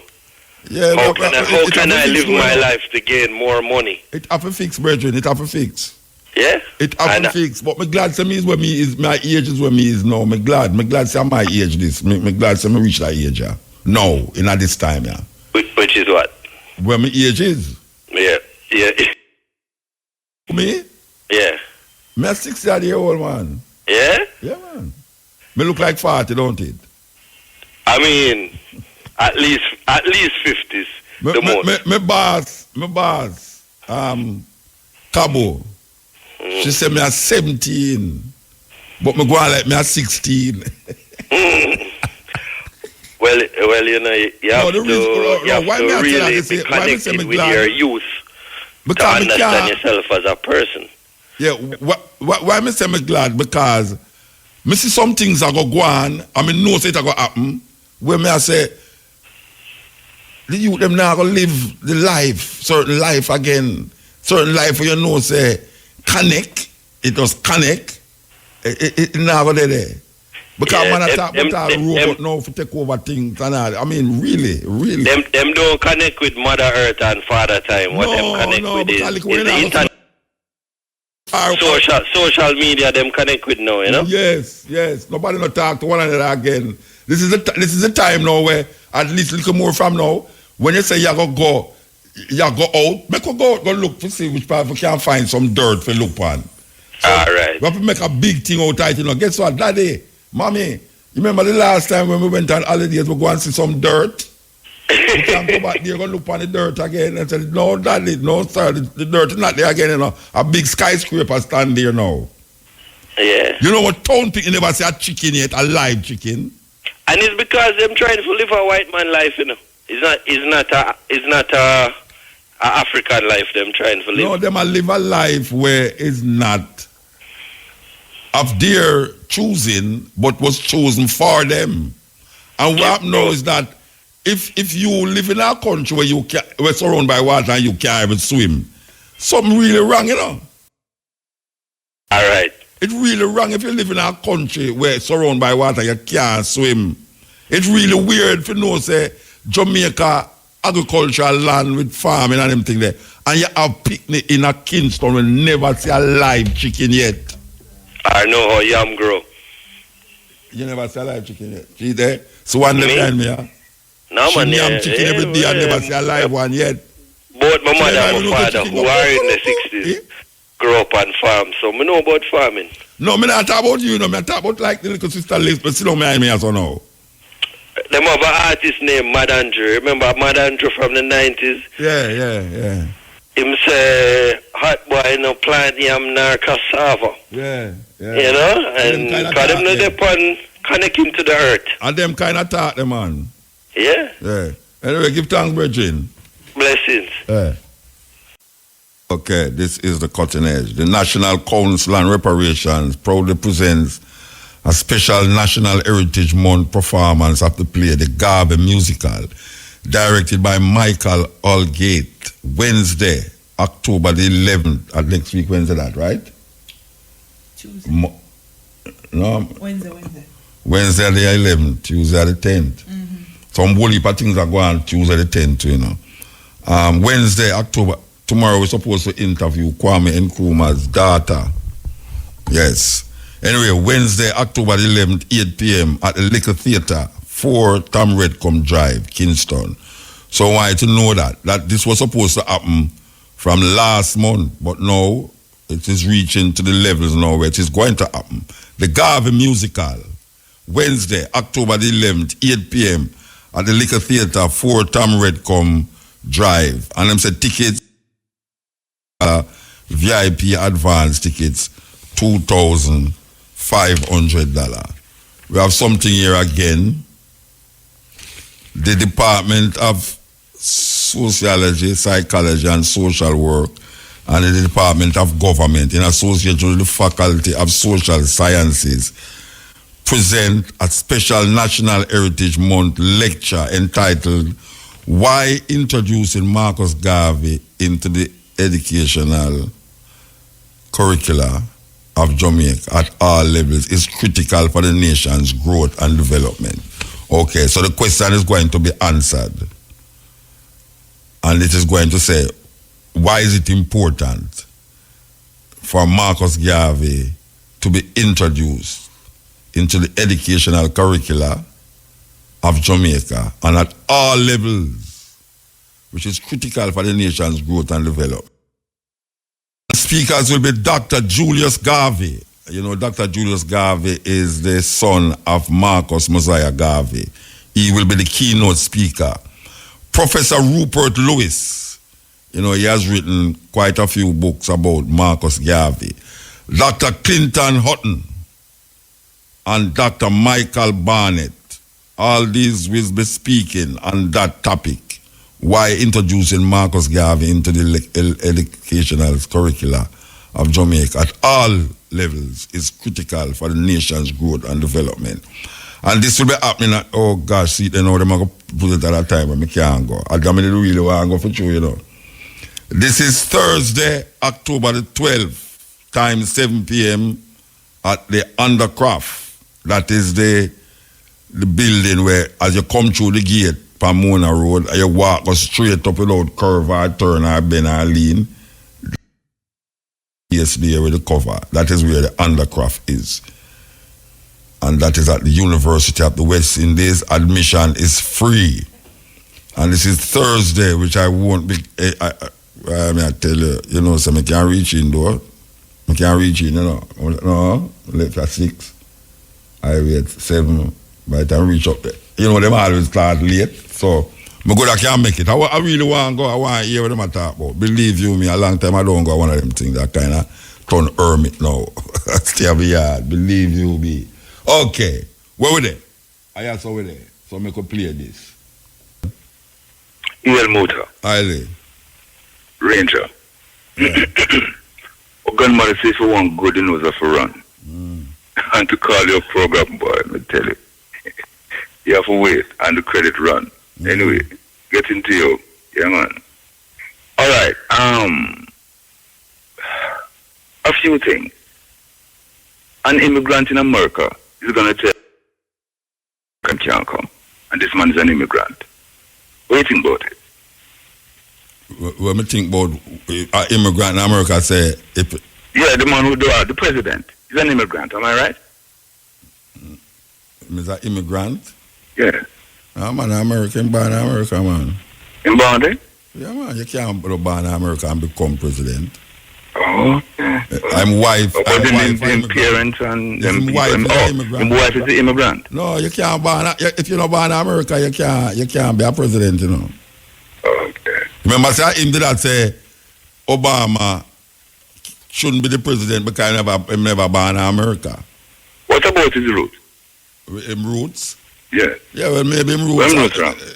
I don't know him roots, but I know him wife is an immigrant. Okay. What are them roots in America? You know, the only true American is the Native American. Is it Indian? No, not Indian. Not Indian. Oh, Native American. Yeah. Anyway, this morning I heard on the Europeans and Maltese BBC again about Zimbabwe. Yeah. A few years ago, I heard a white woman bawling about her farm in Zimbabwe. Yeah. Oh, the machinery gone and this gone and our workers. Yeah, looking starved and poor.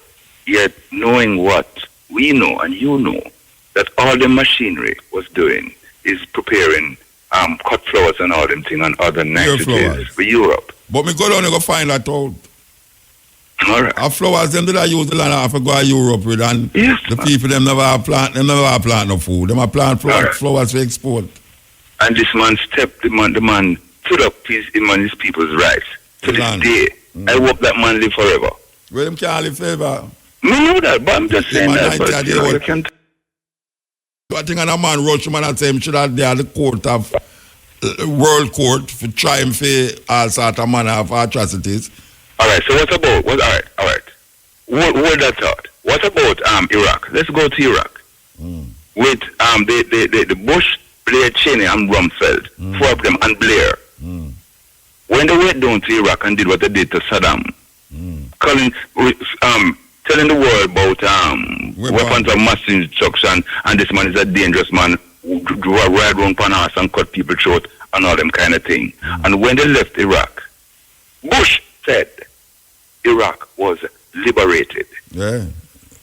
What is happening there now? That may I try to find out too. More people have died since the liberation than was before when Saddam was alive.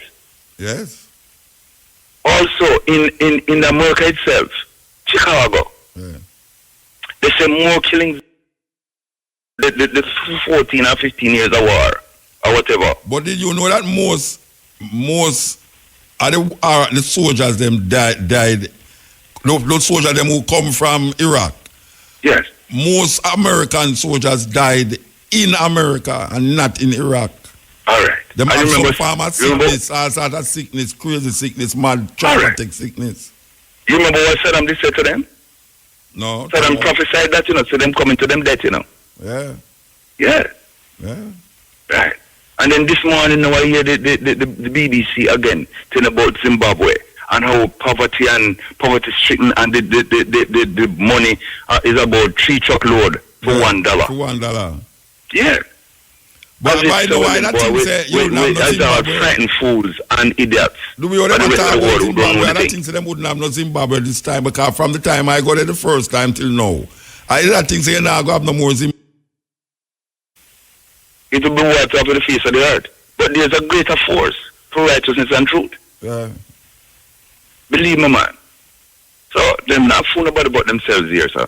Them mash down Iraq, clear down and lick down, tear down Iraq to right, and look at Iraq now. All right. And remember again, in Chroma, yes, I heard a white woman again, falling on the same BBC.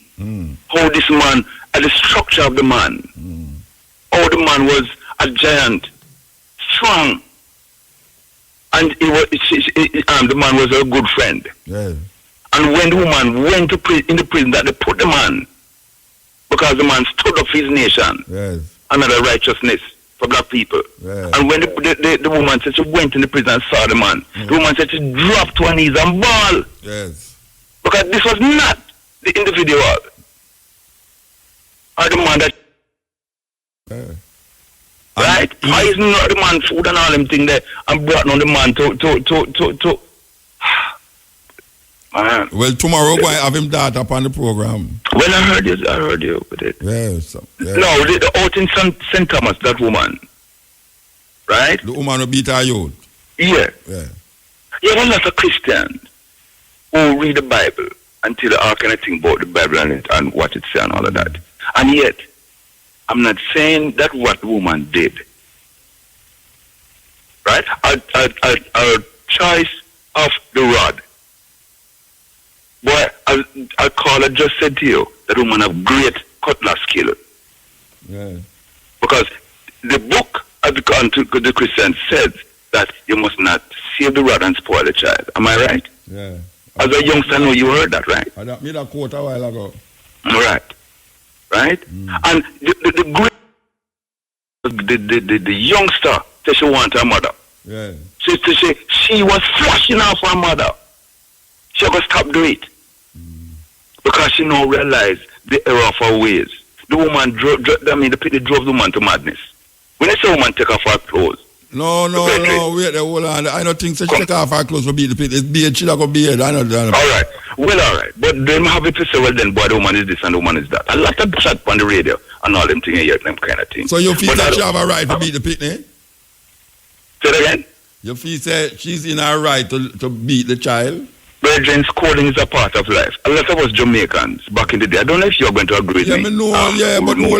But I said, because it usually happens is a right thing. Well, my brethren, I was brought up the very hard way. No, when I say all the way, brethren, all the way. No, I'm not the worst for it. I remember, if I can tell a story, I don't know if I have enough credit.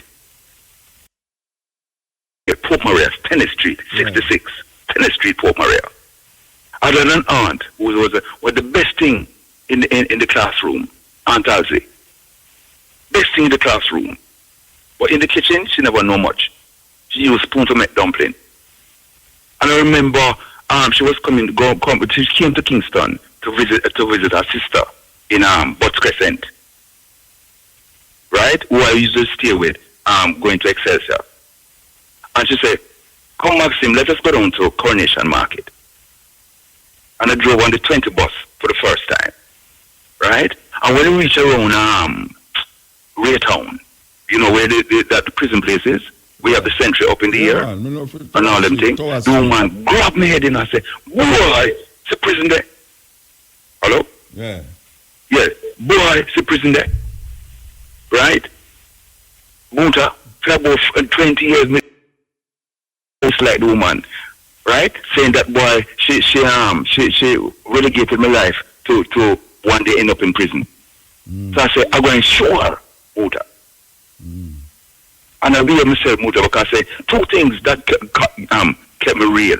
What she did to me, to see my head to look on it when me had me for the rest of the day. And a man named Kid Ralph. Yeah. Me interview him on a program at all. Yeah, I don't see it, man. On all the phone, he come up, man, with the same interview, man. Yeah. Right? What that man used to do to people going into prison. And I say, no way that happened to me.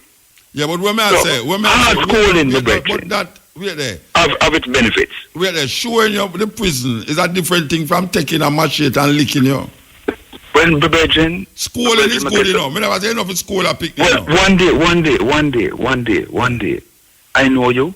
I don't know if you know me. but I know who Mutabaruka is. Yeah. Right? Yeah. You used to have a place of street. I don't think you still have it. Yeah. No. Right? No. But I know you. One day we're going to meet in the streets, and I'm going to part my head. And right? And make you feel the thing. So it's a good thing that you can cut you and bleed you then. It's a good thing that you bleed you. Right?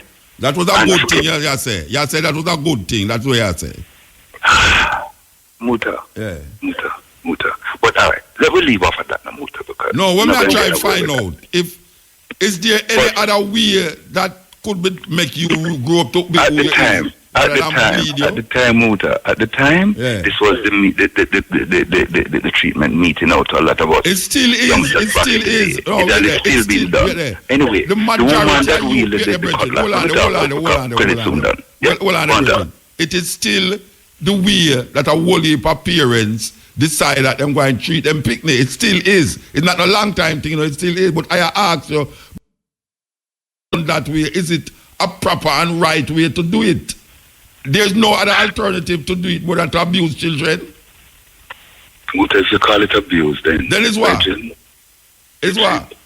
If somebody damage your person and make you bleed, it's not abuse that, brethren? In the name of punishment? All right. Muta. All right, let me go back in the day now. I shouldn't say somebody. Some parents back in the day. Hey. Some parents back in the day, when them look at you, right? They just by the look, you know what was coming. So you shape up quick. Yeah, well, so me do that with my pick them, I never lick them. Me do that with my pick them, I never lick them. Well, you're a little lucky one. No, me are not lucky one. I have a whole heap of people, it never happen. Anyway, it never happened to them, and I'm not lucky one. Let me go back to the lady in Spanish. I mean, this. Yeah. Hello? Yeah, she's so skilled in the use of the cutlass. Perhaps somebody outside who need help with like one of them jelly man or something like that might need a second. Or one day she can get her some money to have her own jelly thing that she can maybe she uses have her own business. Run her own business and all them things. Because I hear a tape being played a while ago that you say about self-belief and you must all of that. Perhaps the woman has this skill. Never know what that it can generate money other than for working for people. See if she can throw a partner, thing there, and see if she can get some jelly or food. Yeah, but we pass the stage. We pass the argument was on the table. Is it proper and in the right for a parent do a child like where that woman do a child? Any reason at all? Any reason?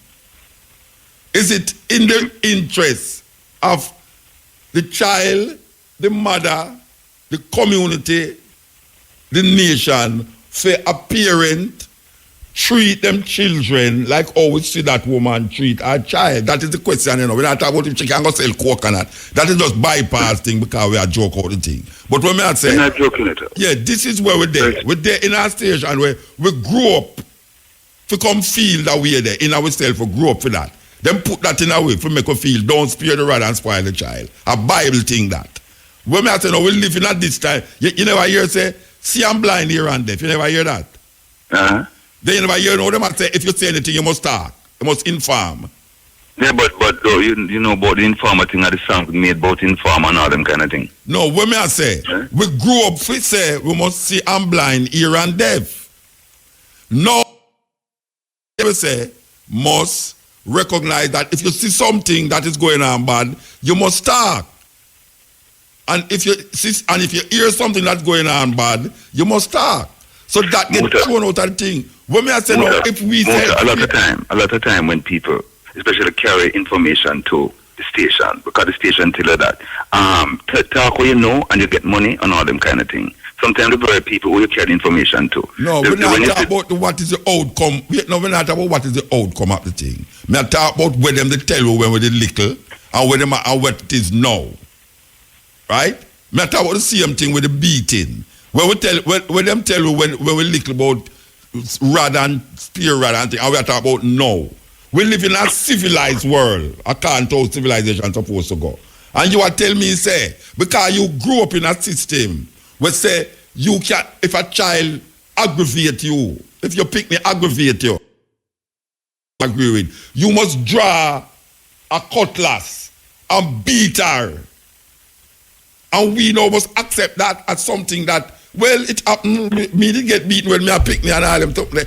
You get beaten when with cutlass in your face and back and head and all them something there. And then we look on that in front of we know and as to say, well, when me a little picnic, it helped me. Because Muta, all right. It was dastardly and wicked and all of them things there. What you do to her now? Lock her up? No, I never said lock her up. What's her punishment then? She punishes the child in a wicked manner. What should be done to her now? Then listen to me, what she must do now. Show her back what she do on the video. Make she see it. And when she see it now, you're going to see a different woman. Because she will look at it and realize that this is our womb, this is our blood, she had do so. And then now you have to sit down with her now. Sit down with her and talk to her. And then now see what is it that is. All right. It's not just that. It's not just the girl create the anger there, you know. It's not just the girl create the anger, you know. It's the rent, the light bill, the water rate where she can't pay. It's which part she live. And the quality where she get for the little work where she do. All right. And then the rent big and fat. Well, and the light bill big and fat. And all them kind of thing. At that we have to work with. We're not going to lock her up. All right. We have to see the environment that creates that thinking. You're a man of influence. Hello? It's the environment create the thinking, you know. Just like how you say your mother boss you or your father boss you and you feel good, say boy, it make you become a better person. Which you can't tell me say I chew your head boss because I could do something that make you be a better person too. But we never. Well, Brethren, what was done to me at the time, I think it straightened me out. Yeah, it's straightened me out. Do you know? Let me say something else to you know that used to happen to me. Suppose the woman did kill the picnic. Suppose the woman did the chop and kill the picnic. Leave that part now. Let me go back to something else. Yeah. A friend used to come to the gate at 610th Street, run come to this picnic and ball up my name. I could not answer in the yard, you know. He used to have to run go to the gate. And by the time I go to the minutes in nobody. All them kind of prank them pull on you and all that things. So different where it's a treatment and all them things. Things so. Not put no dick on the body, but see if the talking to can do it's whatever in the society. And it's not just talking to, you know. It will get the job done. It's not just talking to, you know, Bridget. It's not just talking to, you know. All right, but just don't touch it. Don't touch the children. Just talk to them. No. It don't sound so frivolous, man. Just talk to them. What may I say? It's not just talking to. There is a deep root in the society which cause these things to happen. From the beginning with the little girl. As I said before, the rent, the high cost of living, and all of them kind of thing. Rent going up daily, the light bill going up daily, everything is going up daily, and the people them cutting not going, moving nowhere. How the people must survive? So because you can't survive now, you're going to now justify a cruelty. It's like when we hear no man get shot now. Nobody now thinks one man get murdered, is any problem again, you know. Yeah, one man get shot down. So you know when it become a problem is when you hear some gory things happen. That is when it becomes, you say, lad, then that like when we hear about the 90-year-old woman with a murder, you say, right, you mean that to them there, when you hear say a man, them can't find a man head, you say, oh gosh, man, that is when it feels weird, you know. But now, a man get shot and you see it at the paper, you don't say, right, them shoot another man and it's gone. It's a terrible talk. We live in a weird thing. We are get coarse and hard. It's a cripple with soul. It's a cripple with humanity where we're supposed to have in a way. When people just sit down and just take that so on as that when me a little picnic and it make me a better person. They want to who never get it and still be a better person. So you tell me say everybody will get that become better person. Nearly everyone away. Criminal or not criminal. Their mother did beat them and beat them rough. And them they are prison. Or their mother never did beat them and them still they are prison. So we have to figure it out. Because if you get beaten and you go to prison, and if you get beaten and you never go to prison, then what was the purpose of the beating? Because you have man who get beaten, you have man who are prison right now, where get beaten, their mother lick them just like how that woman they lick her picnic, and them they are prison. So what is it that we are saying? Well, all right, Muta, You are going to solve the problem. Let's put out a decree in the society. Don't touch the them at all. Okay, good night. No. This is simple. No, you're not going to do that, you know. All right. You're not going to do that, you know. That is like... All right, so what are you going to do? All right? Let me tell you what we're supposed to do. What are you supposed to do? What we're supposed to do is you have what we call now a different mentality, a counseling. People who... All right, it's the people who are saying, no, that is abuse. We have to go sit down now and show why is it. Just like how people are telling you, I'm going to take vaccine, and they must say it on the radio why you must take the vaccine and this and that. It's not that the people them against the vaccine. Them just say, we need some information about it. Well, it's the same thing now. We grew up with this thing in a church, period and spoiled child. We need to have a different mentality. Just like how them tell you, say, speak what you know. If you see a crime or commit, talk about it. Say it to the whosoever. This and this and that. And you know the after effect of that. The after effect of what? I'm talking what you know. No, it's not everybody get caught when them talk with them know, brethren. You have people who talk with them talk, and you have people who talk with them know and get killed. It's not everybody who talk, people know. So if a man commit a murder and you see him, and you say, all right, you're not going to talk. Because you afraid that you're going to get dead. Yet till you have a next man who see a murder, and him go tell the police, and the police catch the murderer, and nothing happen to him. So we are saying, we live in that system, you know, where the thing gets away, that we start to feel that the good become bad and the bad become good. That's why a man can't say murder and not feel no way. That's why a man can't say everything is bad and him not feel no way, or everything is mad and him not feel no way. Because the thing get mixed up, topsy-turvy. Grandmothers are going to dance with granddaughter and borrow her clothes. The grandmother look like the granddaughter. I mean, the grandmother the worst and where the outdo the younger one them. And everything get mixed up. A man stand up on the corner and him just sit down there and him not do nothing and him have rum in a plastic cup. And him not drink no tea or nothing. Him just sit down on the corner. Him not no work for God do nothing. Is you just put forward the lyrics about you sit down on the corner and watch you or watch me? Sit down on the wall and watch him or watch me. Yeah, watch it. You did do it? Eh? You did do it? Yeah, I made it do it. Yeah, man. Then, no, for that still go on. Of course. Listen now, Muta. We will talk and talk and talk, all of this, all right? Everything is in a lifetime. We work for the cleansing. When it come, we don't know how. But we'll not, as far as the system is being run by the system, it will never be perfect, my brethren. No, it's not the perfect, you know. It's not the perfect. Never be perfect. I don't believe in a perfection, you know. I don't believe in a perfection, you know. I don't believe in a nothing perfection. All right, so what may I say to you?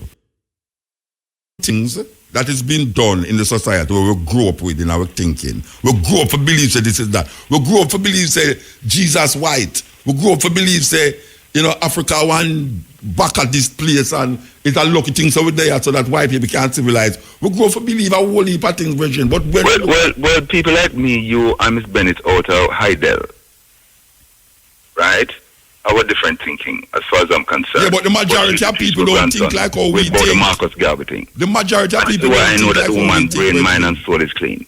The majority of people don't think like how you, me, or whosoever is here talk about things. Where we are trying to show the people them say, not because you grow up and this is something that your granny used to do. You must now come now and do it. That is blind thinking. That is like when them tell you say, God in the sky and you start to accept that I don't everybody think about it or figure it out. Just like how the people them tell people they must take the jack back about where they are. Don't take the vaccine because when you're a picnic.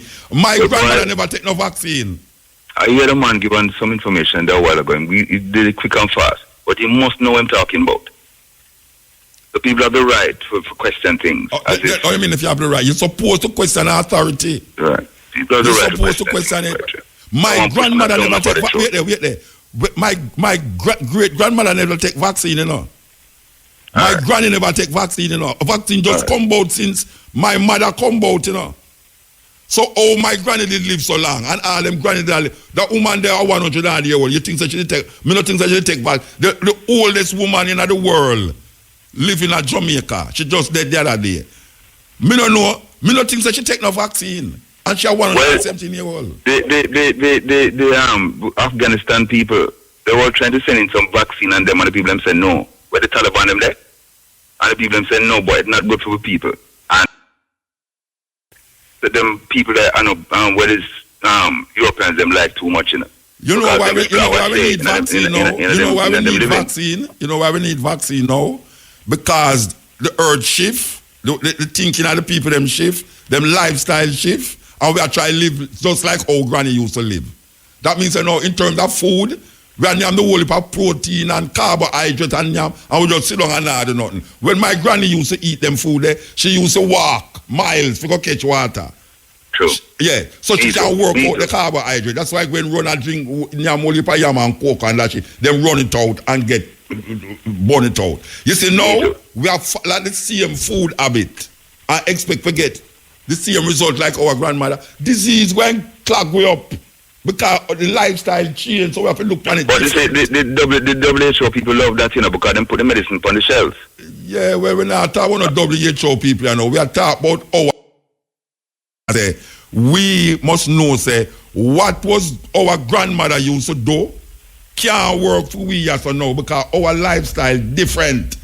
You know, see? So we must now remember, say, no, watch out now. You see, certain food, we have to steer away from that food. We have to steer away from that kind of lifestyle. Just like what them talk about, what them call it, the cancer, we have a cause, this and that. We have to know, so well, boy, right now, if you have sex with too much woman, this might make you get it. If you have this, nowadays gonorrhea not a problem, no, you know.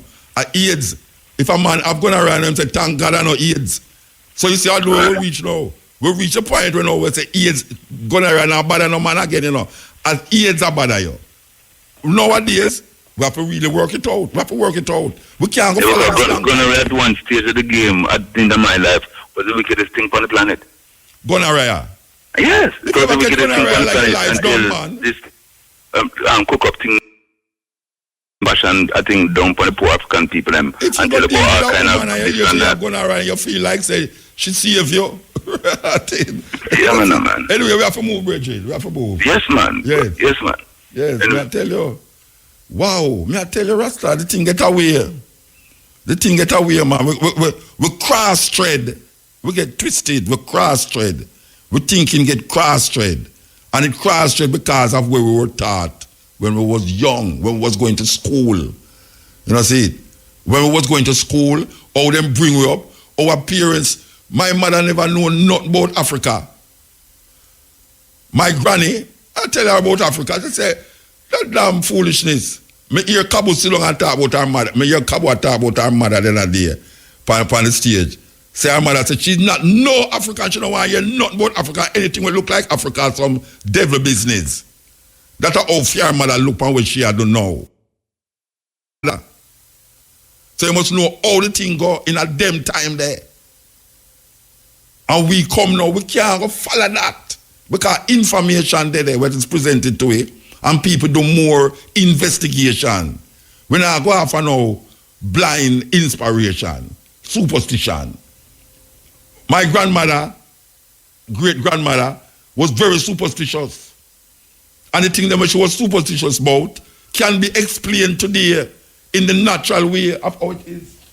It's not no scientific, it's not no great thing, divine miracle or nothing. We can explain certain things now because we have more information presented to it. So we can't now say, boy, well, you know, grandmother used to do that, grand this and that and that. How much picnic want to cook on wood fire now? You want to walk hundreds of miles, not hundreds, you want to walk 3-4 miles to catch water to come up back to come bathe. And then your mother have to tell you go down back for go more water, for come wash the plate them. When you have pipe in your yard now. We can't do the thing them the same way. It's a different way now, it's a different time. And all them used to show with the thing, it's not half for them, it's not for them way. It's where them learn in a some slavery thinking where the European bring your on so now and you have to live certain way and do certain things for them way and you start to do it and make it become your thing. Where woman that want to run on a picnic and take a iron pipe and lick the picnic because the picnic do something where aggravate her. And you talk to the picnic. A long time you talk to 3, 4, 5 times. I tell you, don't do this, don't do that, and 3, 4, 5 times I tell you. So you say, no. Picnic and swell up. Later down in her life, she feel it. You know, people tell me, say them drop and lick them foot, or lick them hand swell. And the hand go down. And 4 years time, the same spot where them did get the pain, where they did lick. Them start feel the pain there, so because them feel say the thing did gone. So when somebody lick somebody and I take iron pipe and I lick them, and you hear me say, boy, you must listen to me and say, boy, you dirty pooper gone and left you, and you boy and lick you. And you say, okay. And the love, where you pick me up for, it don't disappear just so, And you are licking car, you are say, I love you, Oh, love can't go so. Love can't go so. A man cannot beat a woman and not talk about him love her. And the woman are dead and stay. And the more the time a man a beat a woman, he tell him same love her still, Oh, a man a go beat you and you talk about you love you. Actually, him love me, make him a lick me, No, you need to go to doctor. You need to go see a psychiatrist. If a man a beat you and you still feel same love you. And him dead, I come warm you up, no, so me love you. But if you do me that, And him lick you again and keep licking you and you stay with the man. You go to church and the pastor tell you, say, in the Bible, the only time you should divorce your husband if he dies. You know where the Bible also said to? The Bible say, if your husband dead and him have a brother, you must go married to the brother. Suppose you don't love the brother. I talk about him blood brother. So you go to church and the thing now work out. It now work out. So you just done that. Where you see at the yard every minute, you fret if the man and where you do, you wonder where you doing at the old boy him back in your face. And him love you. Left him. I just saw it got simple. Someone I said, well, I can't leave him because when I got leave me left him and he might pay me rent and he might pay me light bill and he might pay me this and he never have no fingernail. He would have, this and that. That means he's a slave. He's a slave. Because you stay there and get brutalized. In the name of love. No, sir. I confuse. Mix up and all that and mix up. Yes, here. Yes, Muta. Blessed man. Yeah, man. yes. Some people really have to understand that brutality, education. It's lack of education why people think those way. Yes, and if you love, you do indulge in brutality, sadistic behavior. And I mean, okay, mother was upset about what her daughter did and so on, but to use a cutlass, that's not how you deal with things. Yes, the child must be disciplined, I mean, in some cases, I have no objection to a child being hit, but there's a difference between hitting a child and that type of thing. Which case? In what cases our child must be hit? It varies. I mean, it's what them call corporal punishment, but I'm not talking in terms of them kind of sadistic beating. Hold on there. I would say, sometimes. Let me ask you, Mandingo. Let me ask you, right? Yeah. All right, you say in some cases, right? Yes, yeah. Why is it that in some cases a child must be hit, physically licked? Why? Because I'm saying in some cases, yeah, it causes positive change in the child in some cases. In some cases. I'm not saying in all cases. Because I am not totally against saying that in no instance at all. Let me ask you a question. You know, say, you know what I mean? Who grew up in our society will tell you, say, we must fear God. All right. You see, if you have love something out of fear, I don't really love that in a brethren. Yeah, but I'm not talking about fear. If you're going to lick the picnic, that the picnic don't do, that the picnic do what you say, it's fear the picnic going to do it out of, it's not because she wants to do it, it's fear. Not necessarily. Okay. Not necessarily. Why a child don't want them pick? What I'm saying in the vast majority of cases, what I'm saying is that to knock a child once a child, that should be a last resort. In the majority of cases, what is the last resort? What is the last resort to lick a child? Yeah. In some cases. Like which case? Give me an example of a case. You have spoken to a child 100 times about doing something which is that and so on. Yeah. And sometimes you say after the 4th time, despite as I said doing that about 3 times in terms of instruction, you slap the child. I say punch the child or kick the child. Slap the child. Sometimes a child overstand and don't repeat the offense. Of course, you have cases out of fear. Out of fear. Work, you know what I mean? Out of fear. Well, you develop a psychology of fear. All right. The talking never helped. So, but them don't like the fact that they were slapped then. And them feel embarrassed. Or them feel embarrassed about that. Or them fear that you're going to lick them again if them don't do something. So them do it. Either fear or embarrassed to know that why my mother or father had to hit me because of things. Remember, I'm not beating children.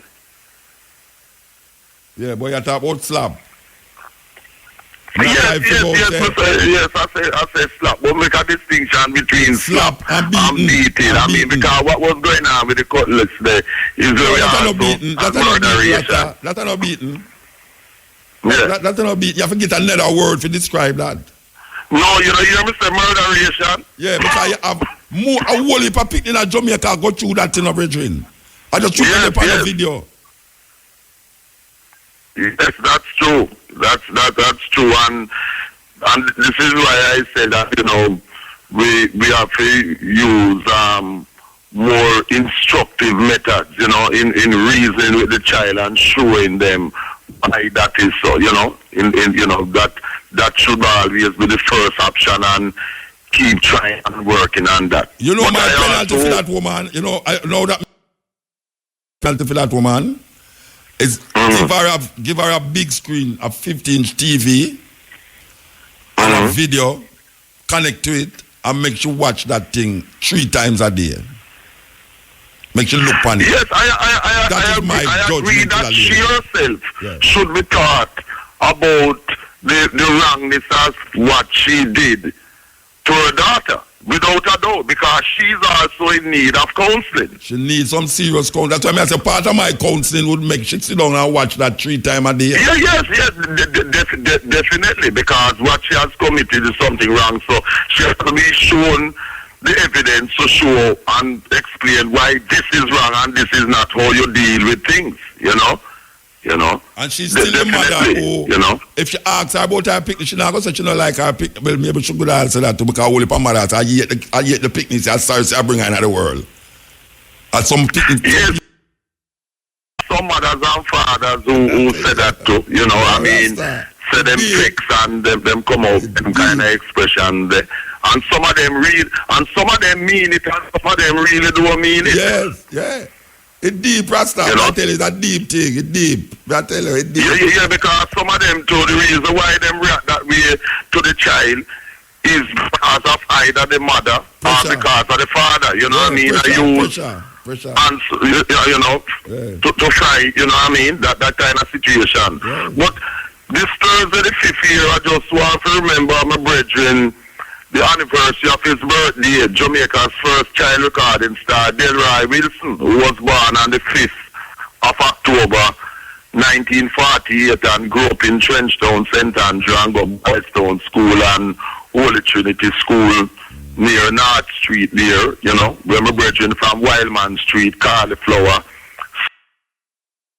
look after him too as a youth and thing, you know. Yeah. And if you have the time, you play Delroy, some Delroy including, of course, Better Must Come, because the Better Must Come was a song for us African people, you know. Yeah. But we know you have politicians, both PMP and JP, hijack the songs of our people for their own political purposes. But the Delroy song that is for our African people of Better Must Come, you know.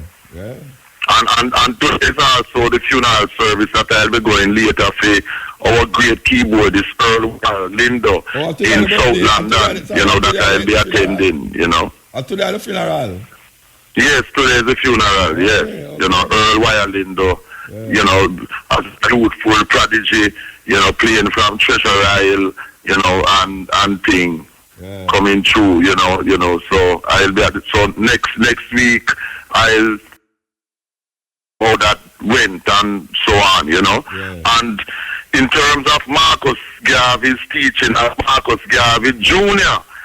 at Kingston Technical, my physics teacher, as you know, always used to be foremost in pushing for the teaching of his father's philosophy and opinions at all levels in Jamaican schools. Yeah. Because without the teaching of Marcus Garvey at all levels in Jamaican schools, from the primary through to, you know, tertiary, there is not going to be any improvement and positive progress for African people in Jamaica. Because no matter what else them have a so-called progress, once Africans in Jamaica continue to have this idea, most of them, that being African is wrong, I mean, it's something to avoid. Hate yourself. I mean, I hear with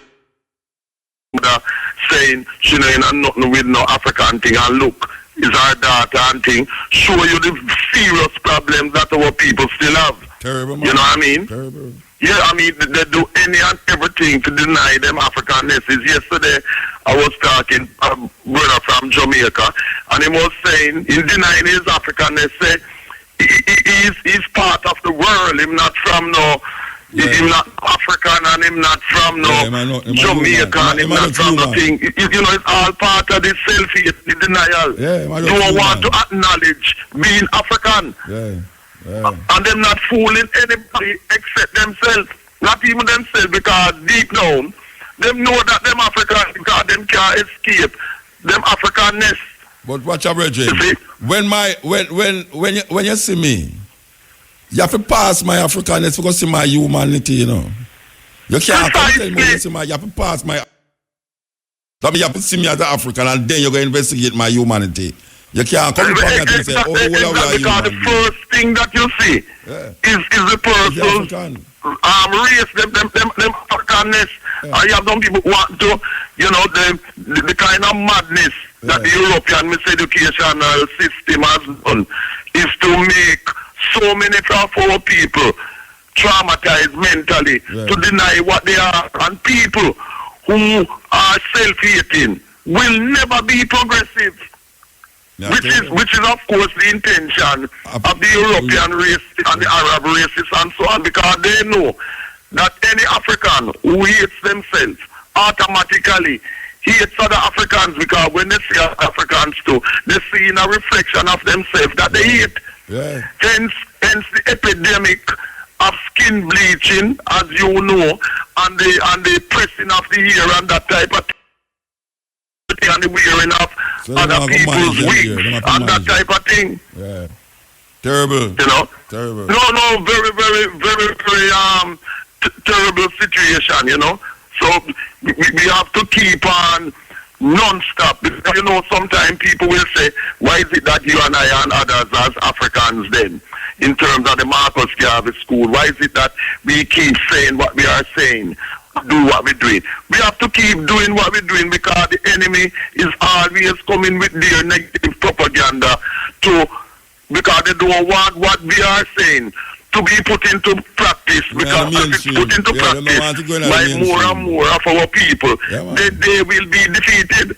Yeah, it's like how we there son up on a mainstream radio. I would if I want would I prefer not to be here on a mainstream radio like IRFM or something. Exactly. Totally.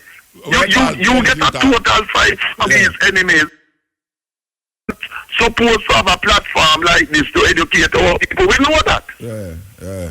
You know, and they tell all manner of lies, and they come with all kind of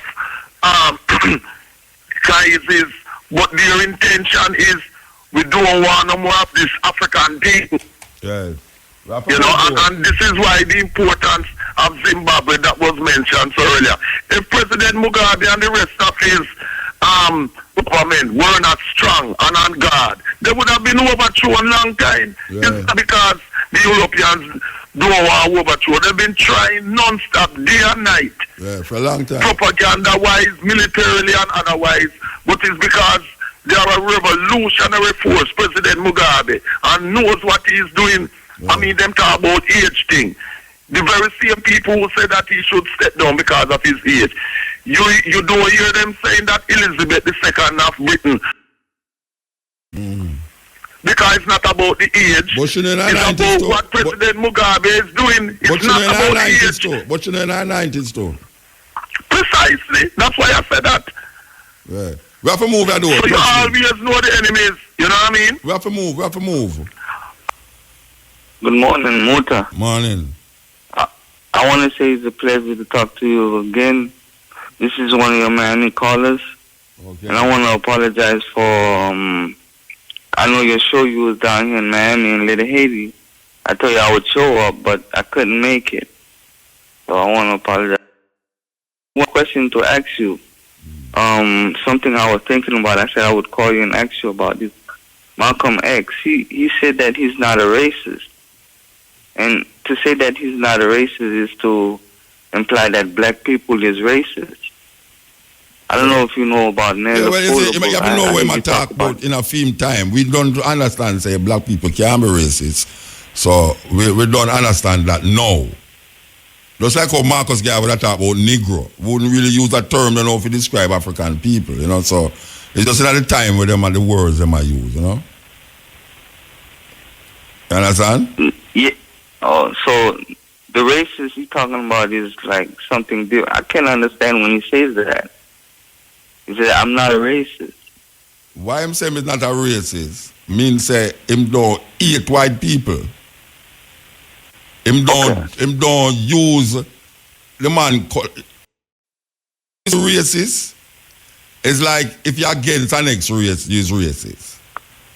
Because of a next man race, you say, you know, like a man that so that is racism. But that is not. Yeah, but Nella Fuller, Nella Fuller tell you that. Nella Fuller says that black people. Hello. Yeah, what you say now? You get cut out a while ago. I was saying that Nella Fuller says black people can't be racist. No, what let me just tell you, say black people cannot be racist. But Malcolm X, in the time when he was saying it, film definition of racism is not what we now declare racism to be. Just like how Marcus Garvey talk about Negro at that time, we wouldn't use the word Negro now. So we know about what racism is. Racism is power. It's power, using power over the next race to dominate the next race. Through a whole heap of different things, you know, I mean, religion, politics, social upbringing.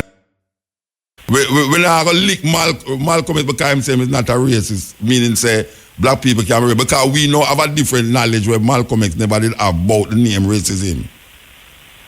You get what I say? Okay. Yeah. Yeah. So we know say black people can't be racist. But other people tell you say, people always say if you don't like, if a black man don't like black man, him say that a racist too. Black man can't say him not like black person and say him a racist. That is prejudice. That's not racism. If I say I don't like a white man, it don't mean say I are racist. It means say I prejudice. If I now go sleep with a white woman, a man can't tell me say me a racist because I say me not sleep with a white woman. It means say me just not sleep with a white woman. I prefer sleep with somebody else, a black woman, you know. But that's not racism. Yeah. Racism is using your race to maintain power over the next race.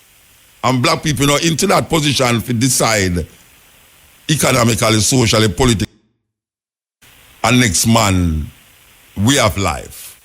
You know, so racism don't go without the idea of power. You know, black people don't have that power over other races for they say them are racist. Any race where I use them power for dominate and maintain them power because of them skin color, that is racism. You see, I don't know if black people have the power for dominate and decide a man political, social, economical, spiritual, you know, levels, you know, same way there. So we're not going to lick Malcolm X for that. All right? MUTA. Yes. Yes, I hear what you say. I want to say, it's because of you listening to your show. I got the Nello Fuller book. Okay. The right. Confirmatory Justice, and I got Binyakanen's beautiful on one of his books, and I'm getting the next book soon too. Which one? The book of the Coming Forth by Day. The Coming Forth by Day. Yeah. Yes. Yeah. The Egyptian Book of the Dead. Wallace Budge called it the Egyptian Book of the Dead. That is the most popular one. Right, that's his book I got. Wallace Budge. Yeah, Wallace Budge. Yeah, the Egyptian Book of the Dead. Right. Yeah, that is like an older book than the Bible. Right. Yeah. Like it wouldn't be called the Bible, but no, it's older than the Bible. I never say the Bible. I say it's older than the Bible. Oh, older than the Bible. Okay. Yeah, that book is older than the Bible. Oh, okay. Yeah. All right. Yeah. All right, my brother. Yeah, man. Keep up the good work. Yeah, man. Every time. Give thanks. Okay, man. All right, just some information here for you. Those of you who are listening this hours, listen.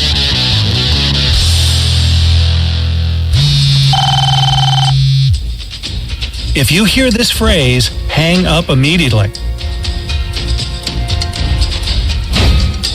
Phone scams have been around for quite some time, but fraudsters keep coming up with increasingly sophisticated methods of deception.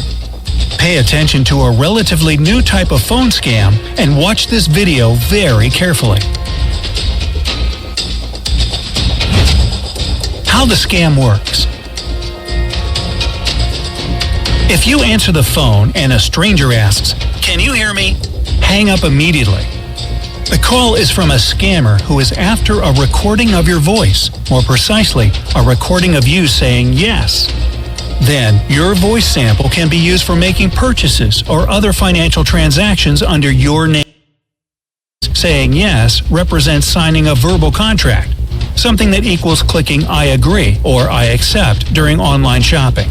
These so-called voice signatures are legitimately used by many companies when it comes to asking a client to confirm account changes or money transfers.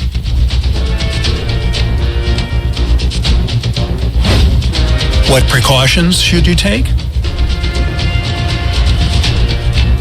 1. Don't answer phone calls from unknown numbers. Picking up the phone lets criminals know that your number is a valid one and can be used in fraudulent activity.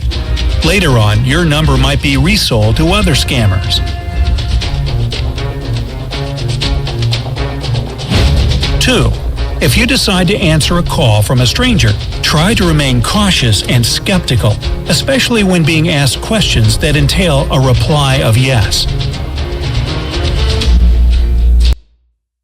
These questions might include, "Can you hear me? Is it a convenient time for you to talk right now? Are you the homeowner?" And other similar ones. A reasonable response to any of those questions should be, "Who are you and why are you calling me?"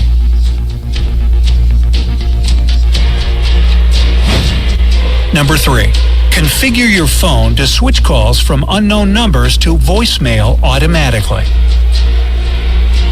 You should know that scammers never leave voice messages.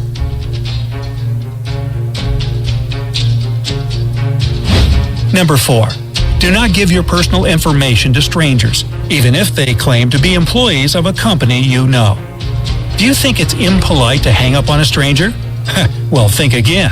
Or you could turn the tables and ask them a question. Hey, I'm giving away smallpox this week. How much would you like? Share the video with your family and friends. It can help them save their money. Hit the like button below the video and click subscribe to stay on the bright side of life. Yo, MUTA. Blessed man. Where I deal with? Cutting edge, Rastafari. Alright. Yeah, man. Yeah, from night I had to pertaining to that beating of that child from her mother, you see me? Yeah. And based off what me I hear, it's like, when I jump down for the mother. Well, we jump down for the mother and say? Alright. It's like, I disagree with the mother. Yeah. Treat that child. Yeah, the machete, yeah.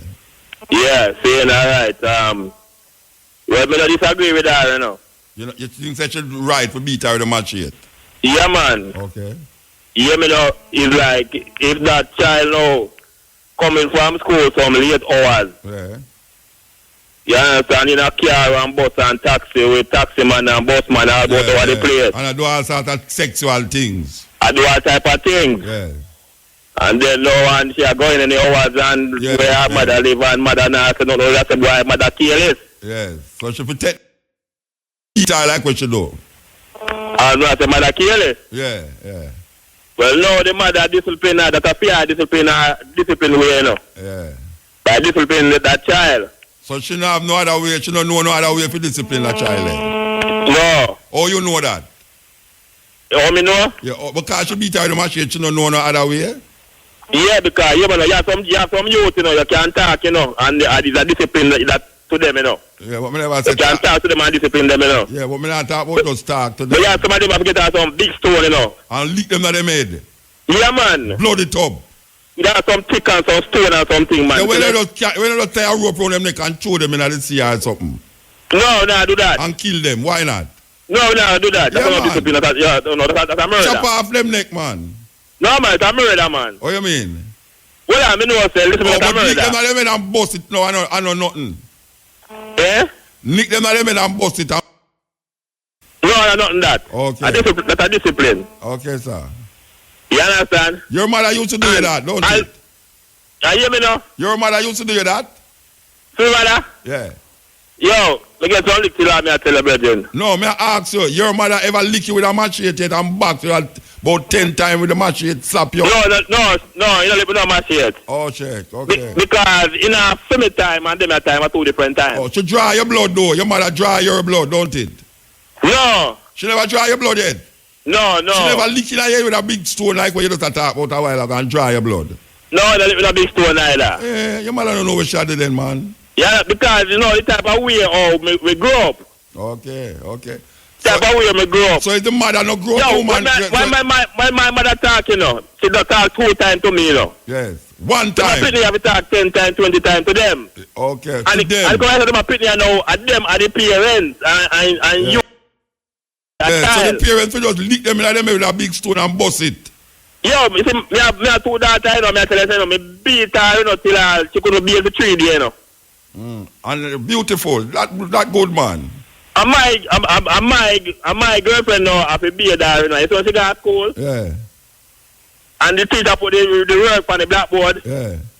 And she sit down in the class, she can't write because she had her hand and they swell up like. And that good. You do a good work, man. Well, man, yeah, they swell up. Listen to me, no, man. See? So you see, the teacher, well, she tell the teacher she can't write, so the teacher asks her, warm to her hand. The teacher said, our father beat her. Yeah. The teacher said, beat you that you can't use your hand? She said, no, man, this is a police thing. Give me your father number so teacher call me. And when she call me now, she has a pretty... of your daughter.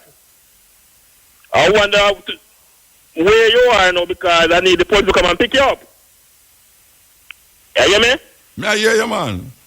I need the police to come and pick you up. So I say, I tell them, what me there? So long as she not make no report, say, me touch her up on her bobs. Yeah? From any father or pubic areas, no problem.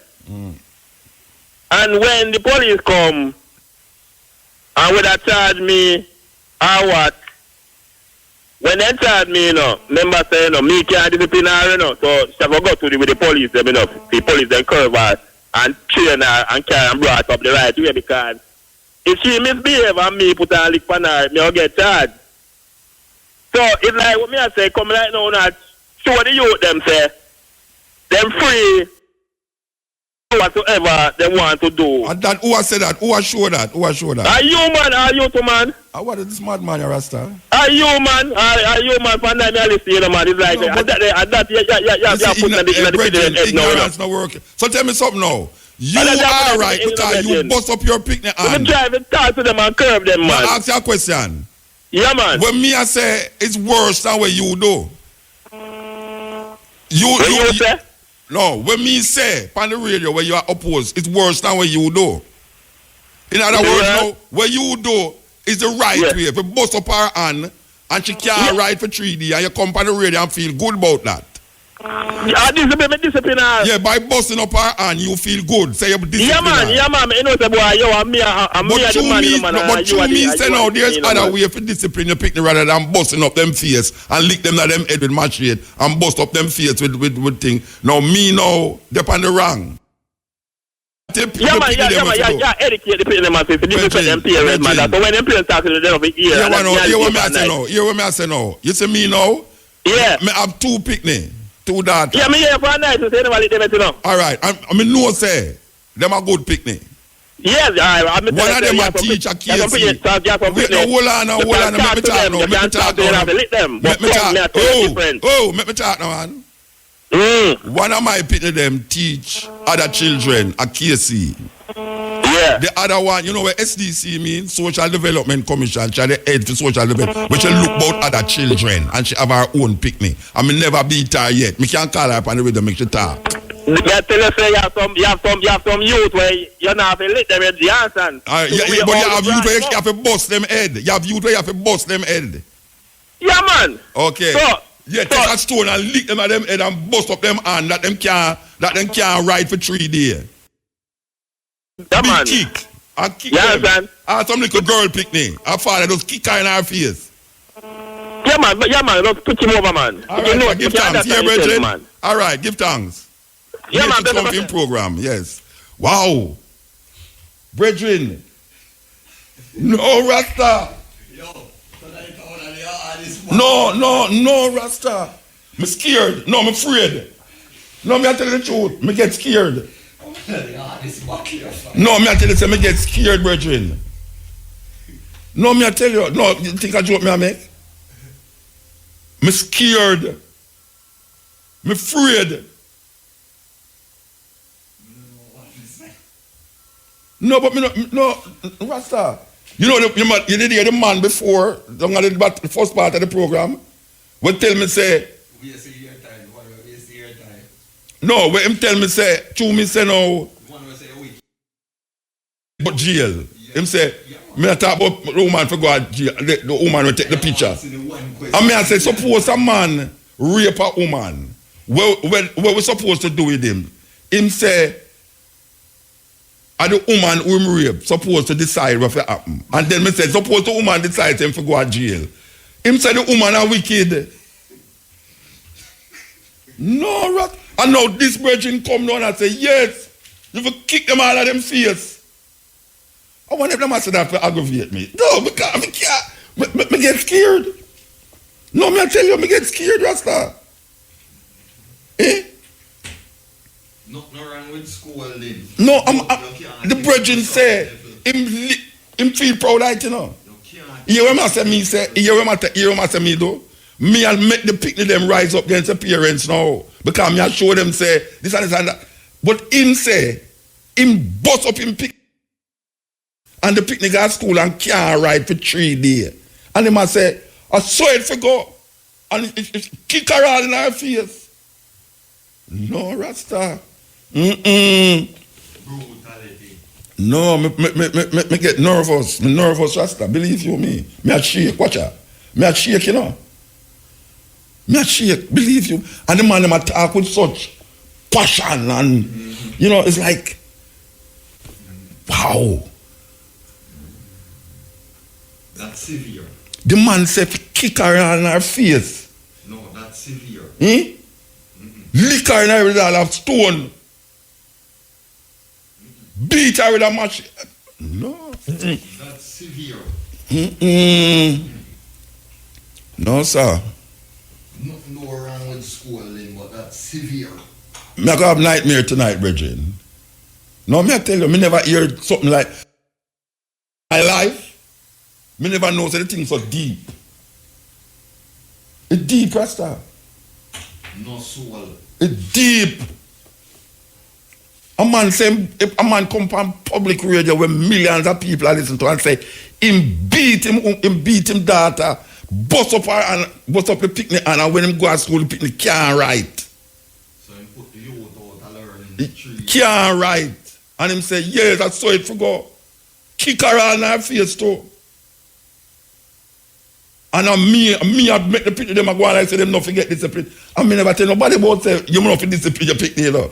But you say in the uneducated, discipline is violence. Yes. That is discipline, you know, violence. You have to lick for make you prove say this is where you're supposed to do, and this is where you're not supposed to do. And me never tell nobody not for discipline their picnic, you know. But you see, because if you see violence in your discipline, you can't hear what me I say, no other thing what me I say. You know what I'm saying? So him no hear nothing what me say, you know. No, him not hear nothing what me I say. Him not hear violence in my talk. In my talk, no violence to come in like therefore foolishness me I talk about. A man can come from radio and say if kick all and pick in the face and draw blood and all them stuff like that. Wow. No, Rasta. Matrix. I want serious country we live in, you know. No, you talk about, you hear them talk about how African primitive. That them want you feel. As slavery, this, you know. As slavery, you know. That them want you feel. No. Hey, they serious one. The man said if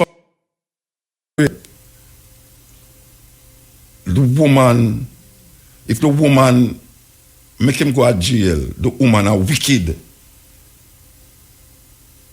Just think on it. Just think on it for just 1 minute. Just sit down and think on what him say. So nobody no get punishment for nothing. No, because him say jail is not a lovely place. Him say jail is not a lovely place, you know. That means that nobody no go to jail because jail is one terrible place. So you never just keep up any antiques. Yeah, because right now a Queen Elizabeth place that. Prison a Queen Elizabeth place, according to him I say. That means if a man rape a woman, him not go nowhere. But if you put him somewhere, and you are the wicked. You understand? So them forget pardon for them wrongs. If you just go on, because wow. Master, my brains. No, you know, you laugh. No, man, this is from the bridge. No. Hey, me not hear no. Hey, where them people come from, I call my program. Because the woman last week. You remember the woman last week? You never hear the woman last week. We are talking about Jesus Christ tell us say God are wicked and all them something. You know, say gone right around the world. You know, say people. I can tell you what people do. You see that like a part of the program, them cut it out and WhatsApp it all over the world. That all it come back to me. Come have it on my WhatsApp messenger now, you know. If them Instagram it, just a woman there alone and talk, you know. Now, you see that woman there? She kind of not too righted, but she's intelligently mad. She's intelligently mad. No, me I tell you, she's intelligently mad. Tonight, yes or no? You said tonight? No, me understand what you say. You really have to wonder about them people. For all years, me have a think on that program, you know. Yeah, man. Me have a think on it for all long after. With them really. Me have a think on this. Because me I say, a Jamaican this, a Jamaican people that say that, on radio, I mean it too. Because I say the first man, it look like him want to vex with me, you know. Because the first man, MUTA ever got jail yet? Me friend, I say, yeah, me got jail. Jail no nice place, you know. Jail no nice. Them don't know what's a prison no nice place. Me go in a prison, go look for man and it's not a nice place. Who could have said prison is a nice place? So you tell me, say, if a man rape a woman, and you can't tell me go to prison, you're wicked. No, I must heaven. You must reward him with millions of dollars. All right, that's your program now, yeah, Bridget. Trust me. But God, you know, yeah, remember why helped me that program. Oh, Sanjay was here. Diva. Fluffy Diva outside still. Is she still outside? No, yeah. I know Fluffy Diva out there. No. Who out there? You don't know who me call Fluffy Diva, you know? You don't know who me call someone? Matrix. Yes. You don't know who me call Fluffy Diva. Who me call Fluffy Diva? Say, all right, I pick up the phone and answer. Pick up the phone and answer. Because she hear me talk about her inside that. So. See the phone, man. See the phone. Let's see it over there. So pick up the phone. Yeah. You know, some never use that phone there yet. What's your name? No, Fluffy Diva. Ask her what's your name. She said it's Shani, not Fluffy Diva. Diva she answer. Yeah. Give me the phone. Give me the phone. You know her name, Fluffy Diva? Hello? She hang up. Oh, them change. All right. God, you know. Who are you, love Shanique? Give thanks. She call back. She call back. Ask her if she made a call for Diva when I come in here. When I come in at the plate. Is you made a call for Diva when I come in today? Okay. A Shanique. Oh, where Fluffy Diva name? Chevane. Okay, all right. So a Shanique out there. Okay, all right. A Shanique out there. You are the petite lady. See there the petite lady. And the petite lady, the Fluffy Diva, don't let me long time. And when they change for me, so they go change like our first time. Like Fluffy Diva used to go right. All right, so Shanique is a petite. Yes. And what's the other one? Chevane is the Fluffy Diva. Yes. So you know me not gonna remember them name there. Shanique and Chevane. All right. We're going to be here again from 2 to 5:45 with the stepping razor, the art of war. Again, believe you me have something to think on. Me not gonna sleep tonight, you know. Me not sleep tonight. Trust me, I'm gonna live a little bit of toss and turn. Believe you me, I'll get scared. Yes.